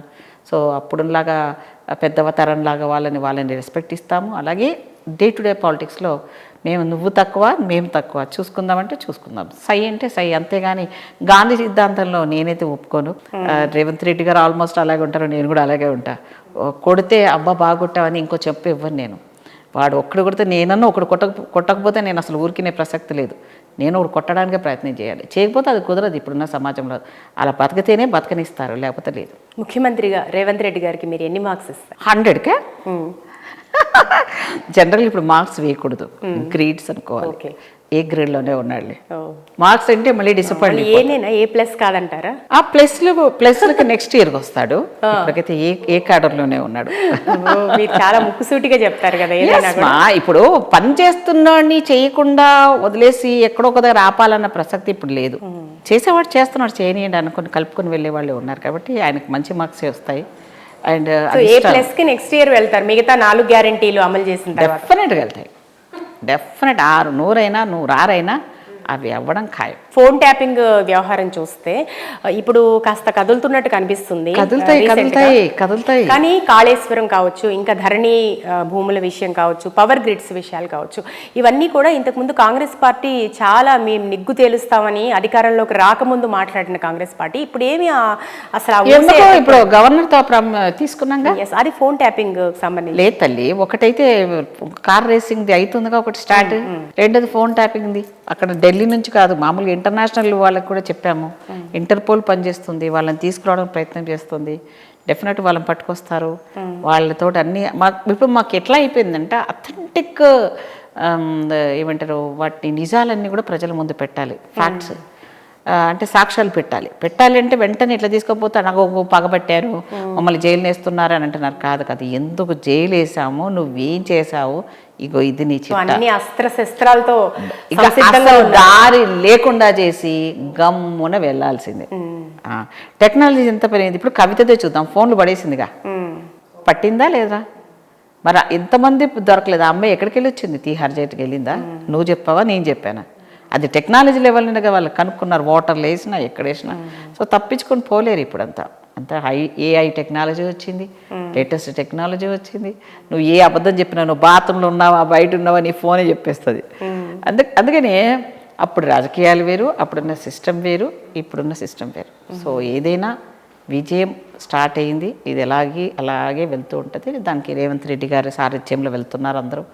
సో కొంచెం ఇబ్బంది కొంతమందికైనా సర్దిగిపోతున్నారు. ఇప్పుడు సినీ ఇండస్ట్రీకి సంబంధించి కన్వెన్షన్ కూల్చడం దగ్గర నుంచి రీసెంట్గా బాలకృష్ణ ఇంటికి మార్కింగ్ పెట్టడం కావచ్చు, అలాగే అల్లు అర్జున్ అరెస్ట్ కావచ్చు, ఏ చర్య జరిగినా కూడా చట్టం తన పని తాను చేసుకుపోయినా, లేదా ఇది ప్రభుత్వానికి సంబంధించిన ఇష్యూ కాకపోయినా ఇది గవర్నమెంటే చేయిస్తుంది, కాంగ్రెస్ పార్టీ ఎగెనెస్ట్గా ఉంది, లేదా రేవంత్ రెడ్డి గారి మాట అంటే ఆయన పేరు చెప్పడం మర్చిపోయారు కాబట్టి ఇలా జరుగుతుంది అంటే ఎవరికి ఇష్టం వచ్చినట్టు వాళ్ళు మనం చూస్తున్నాం. ఇప్పుడు సోషల్ మీడియాలో కూడా వార్తలు చూస్తున్నాము. ఏమంటారు తల్లి? ఇప్పుడు నేను అదే చెప్తున్నాడు, రేవంత్ రెడ్డి గారు కూడా అదే చెప్పాడు, నేను కూడా అదే చెప్పాను. అంతకుముందు రేవంత్ రెడ్డి గారు ప్రెస్ మీట్ కాకముందే నేను చెప్పాను. ఇప్పుడు ఒక సెలబ్రిటీ అంత పెద్ద ఆయన ఎందుకు అరెస్ట్ చేస్తారంటే, సెలబ్రిటీ ఎవరు చేశారు మిమ్మల్ని? ఇదే ప్రజలు చేశారు కదా. ప్రజాస్వామ్య చట్టం ఎవరి ద్వారా వచ్చినాయి? ఇవి ప్రజాస్వామ్యంలో ప్రజలు పంపించిన వాళ్ళ ద్వారానే కదా పార్లమెంటేరియన్గా అవుతాం. చట్టాలు కానీ అసెంబ్లీ పార్లమెంట్ ఇది ఎవరు చేశారు? ప్రజలే చేశారు. మరి చట్టము ఒకరి చుట్టం కాదు. అంటే నీ ఇంటి వరకు నువ్వు ఏదైనా ప్రాబ్లం అయ్యి నీకు మీడియా వల్ల వాళ్ళు ఇబ్బంది పెడితే అది మీకు కొంచెం దాన్ని కంట్రోల్ చేసుకొని ఉండవలసిన దాన్ని మీరు వెళ్ళారు. దానికి రేవంత్ రెడ్డి గారు ఏం చేస్తారండి? పని లేదా మాకు? ఎవరు తప్పు చేస్తే ఒక ప్రాణం పోయింది, ఆ బిడ్డ వాళ్ళ ఫ్యామిలీ ఏంటి, వాళ్ళు ఇచ్చేది సరిపోతలేదు అంటున్నారు, వాళ్ళు ఎక్కువ ఇవ్వమంటున్నారు. సీఎం గారు కూడా అదే అంటున్నారు కదా, వాళ్ళ ఫ్యామిలీని చూస్తామని చెప్పడం కాదు, టోటల్గా మీరు ఇన్ని క్రోర్స్ సంపాదిస్తున్నప్పుడు వాళ్ళకి సఫిషియంట్ ఇవ్వచ్చు కదా. మా అసోసియేషన్స్ ఉంటాయి, సినిమా రంగం వాళ్ళందరూ వాళ్ళు చనిపోతేనే కాదు, వాళ్ళకి సంబంధించిందే కాదు, ఇలాంటివి వీళ్ళ ద్వారా జరిగినప్పుడు ఫ్యూచర్లో ఇలా జరగకుండా ఉండాలంటే మీరు కూడా ఒక రోల్ మోడల్గా ఉండాలి, రియల్ హీరోస్ లాగా ఉండాలి కదా. అట్లా కాకుండా రేవంత్ రెడ్డి వచ్చినప్పటి నుంచే ఈ సెలబ్రిటీ వెంబడబడ్డంటే మాకే ఉంది. వాళ్ళు సంపాదించిన క్రోర్స్ రూపీస్ సంపాదించారు, అందులో నుంచి ఏమన్నా గవర్నమెంట్ మీద ఒకవేళ ఉక్కుపాదం మోపినప్పటికీ కాంగ్రెస్ పార్టీకి వచ్చే ప్రయోజనం ఏముంది పొలిటికల్ గా? ఒకసారి అది కదా నేను అనేది ఏం వస్తుంది మనకు? మేమే అక్కడ ఇండస్ట్రీని రాజశేఖర రెడ్డి గారు ఉన్నప్పుడు ఇక్కడ తీసుకొచ్చింది మేమే. గవర్నమెంట్ లెవెల్ వాళ్ళకి ఇప్పుడు వైద్య సదుపాయాలు కల్పించే విషయంలో హాస్పిటల్స్ కానీ ఫెసిలిటీస్ కానీ ప్రతిదీ కూడా మేము ఏది వెల్ఫేర్ కావాలనుకున్నా వాళ్ళ గురించి మాట్లాడడం కానీ అన్నీ కూడా గవర్నమెంట్ లెవెల్లో చేయడానికి అప్పుడు ఉన్నాము, ఇప్పుడు ఉన్నాము, ఎప్పుడూ ఉంటాం. దాంట్లో పర్టికులర్ ఈ పర్సన్ ఇది అని రాజకీయాలు చేయడానికి మాకు అవసరం లేదు. వాళ్ళ ఇమేజ్లో వాళ్ళు ఏదైనా పొరపాటు చేస్తే ప్రజల తప్పు కూడా ఉంది అక్కడ. బాబుని తొక్కుతున్నప్పుడు ఆగండ్రా నాయన అంటే ఎవరూ ఆగలేదంట, ప్రత్యక్ష సాక్షులు చెప్తున్నారు.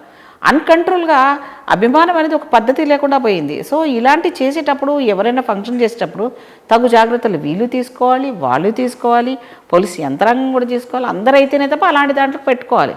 గతంలో చేయలేదా? చేశారు, మరి ఎందుకు కావాలి అంటే ఇక్కడే ఎందుకు అయిందంటే ఏదో కనెక్ట్ అయిపోయింది. సో ఎవరిదో తప్పైనా ప్రాణాలు పోయినాయి కదా, ఒక ప్రాణం పోయింది. ఇప్పుడు ఆ పిల్లోడు ఇంకా సీరియస్గానే ఉన్నాడు. ఇట్లా ఎవరు చూసినా బాధే కదా తల్లి. రాజకీయంగా చచ్చినా ఎవరు చచ్చినా ఆ పార్టీ చూసుకోవాల్సిందే. ప్రభుత్వ తప్పిదాన్ని కప్పిపుచ్చుకోవడానికి లా అండ్ ఆర్డర్ ప్రాబ్లం వచ్చింది కాబట్టి అల్లు అర్జున్ పైకి నెట్టేశారు అనే వాదన కూడా. మాకేం పర్సనల్ అమ్మా, ఇప్పుడు ఆయన టాప్ హీరోనా, ఆయనకంటే పెద్ద టాప్ హీరో లేరా గతంలో? అబ్బాయి పాపం వచ్చాడు, ఏదో జరిగింది, ఆ పిల్లడు ఇంటెన్షన్గా చేసేది చేయలేదు, ఇంటెన్షన్గా జరగలేదు అని చెప్తున్నారు. ఇప్పుడు మాకేం పర్సనల్ గడ్స్ ఉంటుంది? వాళ్ళ ఆస్తులు మనం మాకు రాసిస్తారా, లేకపోతే వాళ్ళ వాటాలు మనం మాకు పార్టీకి రాసి ఇచ్చేస్తారా? ఇవన్నీ తప్పుడు ఆలోచనలు. సో అలాంటి ఏం పర్సనల్ గడ్స్లు ఉండవు. అది తప్పు కిందకి ఎవరు తప్పులు ఉన్నా మీరు అప్పుడు మ్యాప్లు చూడండి, అది అందులో ఉంది అంటే కొట్టేయడమే అంతే. అది మా పార్టీలు ఉన్నా వేరే పార్టీ వాళ్ళే కూడా కూల్చేశారు, ఇంకా కూలుస్తారు కూడా. ఈవెన్ దో మా పార్టీ వాళ్ళని కూడా కూల్చేయడానికి వెనుకపోవట్లేదు. సో ముందు మనం కరెక్ట్గా ఉంటే అవతల వాళ్ళు మనం ఫాలో అవుతారు. ఆ పద్ధతిలో కొంచెం అటు ఇటు లేట్ అవుతుండొచ్చు, కానీ డెఫినెట్గా రూల్ ప్రకారంగా వెళ్తాం. సో ఇక ఫైనల్గా చాలా నిక్కచ్చిగా మాట్లాడే పుష్పలీల గారు మొదట తెలుగుదేశం పార్టీలో ఉన్నారు, ఆ తర్వాత టీఆర్ఎస్ పార్టీలోకి వచ్చి, అంటే అప్పటి టీఆర్ఎస్ పార్టీలో జాయిన్ అయ్యారు, దాని తర్వాత కాంగ్రెస్ పార్టీ, ఆ తర్వాత బీజేపీ, మళ్ళీ తిరిగి కాంగ్రెస్. ఎందుకని ఇన్ని పార్టీలు మారటానికి ఏదో ఒక కారణం ఉండి ఉంటుంది కదా? నాకేం కారణం లేదు. నేను ఎప్పుడు కూడా పార్టీలో జాయిన్ చేసిన దానికి ఇతరులకు నాకు చాలా తేడా ఉంది. అది మీరు గమనించండి. నేను ప్రజలు కూడా రిక్వెస్ట్ చేస్తున్నాను. నేను అధికారంలో రాకముందు పార్టీలు ఉంటాయి, నేను వచ్చిన తర్వాత అధికారాలు వస్తాయి, రైట్? వచ్చిన తర్వాత నా సర్వీస్ ఉపయోగించుకున్న తర్వాత నాకు ఇవ్వకపోగా వాళ్ళకి అధికారం వచ్చిన తర్వాత నన్ను నెగ్లెక్ట్ చేస్తారు. అండ్ నాకు ఇవ్వకపోయినా నాకు రెస్పెక్ట్ అన్న ఇవ్వాలి కదా, వాల్యూ అని ఇవ్వాలి కదా. మనకి ఇవ్వకపోవడం పెద్ద మైనస్. సరే ఇవ్వకపోయినా పర్వాలేదు, పార్టీ మీద అభిమానం, హోల్ పార్టీ మీద అభిమానంతో నేను కంటిన్యూ అయ్యాను. ఇన్ని పార్టీలు మారడానికి నా వ్యక్తిగత లాభం నేను ఎప్పుడూ చూడలేదు. ఏ రోజు నేను ఎప్పుడు కరెక్ట్ కాదు. నేను ఎప్పుడు కూడా అధికారం లేని పార్టీలకి వెళ్తాను. నేను పోయిన తర్వాత అధికారం వస్తుంది, నేనేం చేయను. సో పార్టీలు మారడం అనేది ఇప్పుడు సోకాల్డ్ మారిన వాళ్ళు, జంపజాలాన్ని అయిన వాళ్ళ ఇంటెన్షన్స్ వేరు, నా ఇంటెన్షన్ వేరు. నా ఇంటెన్షన్ ఏంటంటే నాకు ఎక్కడైనా సరే నా అభిమానానికి కానీ నాకు సరియైన లెవెల్లో రెస్పాండ్ అవ్వలేకపోవడం కానీ, నిర్లక్ష్యంగా చూడడం కానీ, నా టాలెంట్ని చూసి గౌరవించకపోతే మాత్రం నేను ఎక్కడైనా ఉండను. అది ఇల్లు అయినా అవ్వలేండి, పార్టీ అయినా అవనివ్వండి. అంటే ఒక స్త్రీ ఇంత కింది స్థాయి నుంచి స్ట్రగుల్ చేసి వచ్చిన ఒక స్త్రీ గురించి ఒక్క లెవెల్లో ఒక టికెట్ ఇచ్చే దగ్గర నుంచి, ఒక పోస్ట్ ఇచ్చే దగ్గర నుంచి ఎన్ని రకాలుగా ఆపడానికి నన్ను ప్రయత్నం చేస్తున్నారు అంటే ఇందులో ఒక లాబింగ్ నడుస్తూ ఉంది నా వెనకాల. ఒకటేంది, దళిత ముఖ్యమంత్రి చేస్తానోడు చేయలేదు, లేకపోతే దళిత మా స్త్రీలలో ఈమెనే సీనియర్ ఉంది, సరే ఈ సీనియర్ను ఇంత నాలెడ్జ్ ఉంది, చదువు ఉంది, అన్నీ ఉన్నాయి, ఒకవేళ ఈమె లైఫ్ ఇస్తే మళ్ళీ ఈమెకి ఇంకా పైకి టాప్ వెళ్ళిపోతుంది. సరే ఇవ్వకుండా ఉండాలని కొన్ని దుష్టశక్తులు అన్ని పార్టీలు ఉన్న వాళ్ళు కలుస్తారు. మగవాళ్ళకున్న అడ్వాంటేజ్ అదే కదా, రాత్రి సిట్టింగ్లో కూర్చుంటాడు వాడు, ఏ పార్టీ ఉండడు, అన్ని పార్టీలు ఉంటాడు. స్త్రీ వెళ్తుందా? నేను ఏ పార్టీలో ఉన్నా ఆ పార్టీకి నిజాయితీగా పనిచేశాను. నేను ఒకరితో ₹1 తీసుకోలేదు, ₹1 నేను ఇచ్చి పోస్టు తీసుకోలేదు. నేను బీజేపీలో ఉన్నా కూడా సెంట్రల్ అడాప్షన్ కమిటీ మెంబర్ ఇచ్చాను, ₹1 లేకుండా ఇచ్చాను. నాకు బీజేపీలో కూడా నేను పోస్ట్ చేశాను. సో నన్ను నా టాలెంట్ చూసిస్తే గౌరవంగా తీసుకుంటాను తప్ప నాకు ఇవ్వకపోవడం వాళ్ళ కర్మ. నేను అప్పుడు ఇప్పుడు అదే అంటాను. పార్టీలు మారడం అనేది వాళ్ళ స్వార్థపూరంతో చేరిన వాళ్ళు వచ్చిన వాళ్ళలో నేను ఒక్క లెవెల్ కూడా ఫిట్గా, నేను వాళ్ళ స్వార్థంతో వచ్చిన వాళ్ళంతా పార్టీలు మారిన్నారు. నేను నా జనాల కోసం, నా జాతి కోసం, నా ఆడబిడ్డల కోసం, ప్రతి ఆడబిడ్డ కోసము నేను పార్టీలో మారాను. అంటే ఎక్కడో స్త్రీని తక్కువ చేసి చులకన చేస్తే నేను సహించకపోవడమే ప్రధాన కారణం. దాదాపు 25 ఏళ్ల ప్రస్థానంలో ఎంతోమంది ముఖ్యమంత్రులు చంద్రబాబు దగ్గర నుంచి తీసుకొని ఒకసారి చూస్తే ఇప్పుడు ఈ రాజకీయాల్లో ఈ మార్పుని మీరు ఏం గమనించారు? బాలేవు రాజకీయం, చెండాలం అంటే ఒక గౌరవం లేదు. రాజకీయ నాయకులు అంటే చండాలంగా, రెస్పెక్ట్ లేకుండా. అంటే ఎందుకు లేదు అంటే నీతి నియమాలు లేవు, సిద్ధాంతాలు లేవు పార్టీకి. కమ్యూనిస్ట్ వాళ్ళు అంటే ఇలా ఉండేవాళ్ళు, కమ్యూనిస్ట్ వాళ్ళు సిద్ధాంతాలు పోయింది. బీజేపీ అంటే వాజ్పేయి గారు బీజేపీ కాదు, అమిత్ షా లాంటి దొంగల బండి లాంటి పార్టీ బీజేపీ పార్టీ అయిపోయింది. సో టీఆర్ఎస్ అంటే దోచుకునే పార్టీ అయిపోయింది. సో వీళ్ళంతా ఏవైతే చెప్పారో అవి చేయకుండా ఉన్నారు చూడండి, అవన్నీ మనకు ఎక్కడ సూట్ అవుతాయి. సో ఈ రాజకీయాలను చూసిన తర్వాత చాలామంది నాతో పాటు పనిచేసిన వాళ్ళు వెళ్ళిపోయారమ్మా రాజకీయాలు వద్దని. చిచ్చి మనం ఏమలేమో ఇంత చండాలంగా వాడు ఇంత చిన్నోడు కూడా మాట్లాడుతున్నాడు, అసలు ఒక ఎమ్మెల్యే అంటే రెస్పెక్ట్ లేదు. అప్పుడు ఒక వార్డు మెంబర్కి ఎంతో రెస్పెక్ట్ ఉంటుంది. ఇప్పుడు కొనుక్కుంటున్నారు. ఓ సర్పంచ్కి 5 కోట్లు ఖర్చు పెట్టడం ఏంటమ్మా? డబ్బు చుట్టూ రాజకీయాలు అయిపోయినాయి. మంచి చెడు ఇతనికి అన్నీ తెలుసు, ప్రజల కష్టాలు తెలుసు, ఆ నియోజకవర్గం కష్టం తెలుసు, జిల్లా కష్టాలు తెలుసు. ఇన్ని కష్టాలు తెలిసినోడికి వాడు కరెక్ట్గా అధికారం ఇస్తే వాళ్ళు కరెక్ట్గా చేస్తారన్న వాళ్ళ చేతుల్లో అధికారాలు ఇవ్వడం లేదు. వాళ్ళ చుట్టూ భజన కొట్టే వాళ్ళు ఉంటారు చూడు, ఆ టీవీలలో ఫేక్ టీఆర్పీలు పెంచుకునే వాళ్ళు లీడర్లు, ఆ టీఆర్పీతో వచ్చిన వాళ్ళు పేపర్ లీడర్లు, పేపర్ పులులు, వాళ్ళు లీడర్లు. వాళ్ళు లీడర్గా ఎక్స్పోజ్ చేయించుకొని టీఆర్పీలు పెంచుకొని ఫేస్బుక్లు క్రియేట్ చేసుకొని సోషల్ మీడియాని మేనేజ్ చేసుకొని అట్లా వచ్చిన వాళ్ళే. వాళ్ళు వచ్చిన తర్వాత వాళ్ళు ఏం చేస్తారు జనాలకు చూపించమనండి, ఏమీ లేదు. అసలు వాళ్ళ డిపార్ట్మెంట్లో ఉన్న వాళ్ళకున్న శక్తి ఏంటి, ఆ పవర్ ఏంటి కూడా ఎవరికి తెలియదు. అప్పటి నుంచి ఇప్పటి వరకు నేను చూసింది ఏంటంటే ఎవరికి అది గట్స్ లేవు. అవుట్ ఆఫ్ ద వే ప్రజలకు చేయాలనుకున్న మా లెవెల్లో మేము తీసుకున్న నిర్ణయాలు వీళ్ళు తీసుకున్న గట్స్ ఎవరికి లేవు. సో వాళ్ళని మనం మార్చాలనుకుంటే మనకు ఇప్పుడు అయ్యే పని కాదు. అలా అని రాజకీయాలు వదిలిపోయకూడదనే ఒక గట్టి నిర్ణయాలతో రాజకీయాలు ఉన్నంత వరకు, నేను ఉన్నంత వరకు రాజకీయాలు ఉంటా, అవునన్నా కాదన్నా. ఎవరు ఏంటో అనేది నాకు తోచినంత వరకు ప్రజలకు చెప్తూనే ఉంటారు. చైతన్యించడానికి నేను ఎనుక్కుపోను. అవసరం అనుకుంటే అది నాకు కొంచెం లౌక్యం లేదు, పుష్పలీలకు లౌక్యం లేదు, లౌక్యం లేనోడికి అది లౌక్యం దేనికి పనికి వస్తుందిరా? నీ లౌక్యం జనాలకు నష్టం చేయడం. నా లౌక్యం నేను కనుక వాడితే మీరు ఎవడూ మిగలరు. సో కాంగ్రెస్ పార్టీలో పుష్పలీల గారు ముందు ఎలాంటి పాత్ర పోషించబోతున్నారు? మంచిగానే ఉంటుందని అనుకుంటున్నాను. ఎందుకంటే ఇప్పుడు రాహుల్ గాంధీ కానీ ప్రియాంక గాంధీ గారు మహిళలకు ఇవ్వాలి, అన్నిట్లో ఉండాలి అని అంటున్నారు. ప్రతి దాంట్లో 50% మహిళలం అయిపోయాయి. ఓట్ బ్యాంక్ మహిళలది రావాలి, మహిళలు అన్ని కులాల నుంచి మహిళల ప్రాతినిధ్యం చూడాలని చూస్తున్నారు. సో టికెట్ల విషయంలో కూడా ఇప్పుడు చాలా జాగ్రత్తలు తీసుకుంటారు. ఇప్పటిలా కాదు, ఇప్పుడు కూడా మిస్టేక్లు జరుగుతూనే ఉన్నాయి. అయినా కూడా అప్పుడంతా కాకుండా మేనేజ్ చేస్తున్నారు, కంట్రోల్ చేస్తున్నారు. సెంట్రల్ నుంచి కంట్రోలింగ్ ఉంది, పవర్ చాలా స్ట్రాంగ్గా పనిచేస్తుంది. ఇండివిజువల్గా ఇష్టం వచ్చినట్టు నేను చేస్తానంటే కుదరదు. పార్టీ క్రమశిక్షణ తప్పితే వాళ్ళ క్లచెస్లోకి వెళ్ళిపోవాల్సిందే, వాళ్ళకి సమాధానం చెప్పాల్సిన పరిస్థితిని వ్యవస్థలో ఇప్పుడు చాలా బాగా పనిచేస్తుంది. అది నమ్మకం ఉంది. భవిష్యత్తు కూడా మంచిగా ఉంటుందని అనుకుంటున్నాను. మనం ఎవరి గురించి చెడుగా ఆలోచించామో, మనకి పెట్టకపోయినా ఒక తెలంగాణ ఆడబిడ్డగా మంచిగా కోరుకుంటాం, అన్నదమ్ముల్లాగా ఆత్మీయంగా ఉండాలని కోరుకుంటాం. హార్ష్గా తిడితే మనం కోపం వచ్చినప్పుడు అంటామేమో, కానీ అది ఎంతవరకు ఉంటుంది? మనం చేసేది ప్రజల కోసం ఉన్నదాన్ని, నాలాంటి దాన్ని కష్టం కదా. సో నేను తప్పకుండా ఉండాల్సిందే, ఇలాంటి వాళ్ళు రావాల్సిందే, రాజకీయంలో మహిళలు రావాలంటే నాలాంటి వాళ్ళు ఉండాల్సిందే. సో డెఫినెట్గా మీరు కూడా ముందు మేము ఒక మంచి చురుకైన పాత్ర మీది కూడా చూడబోతాము, ఆశిస్తామండి.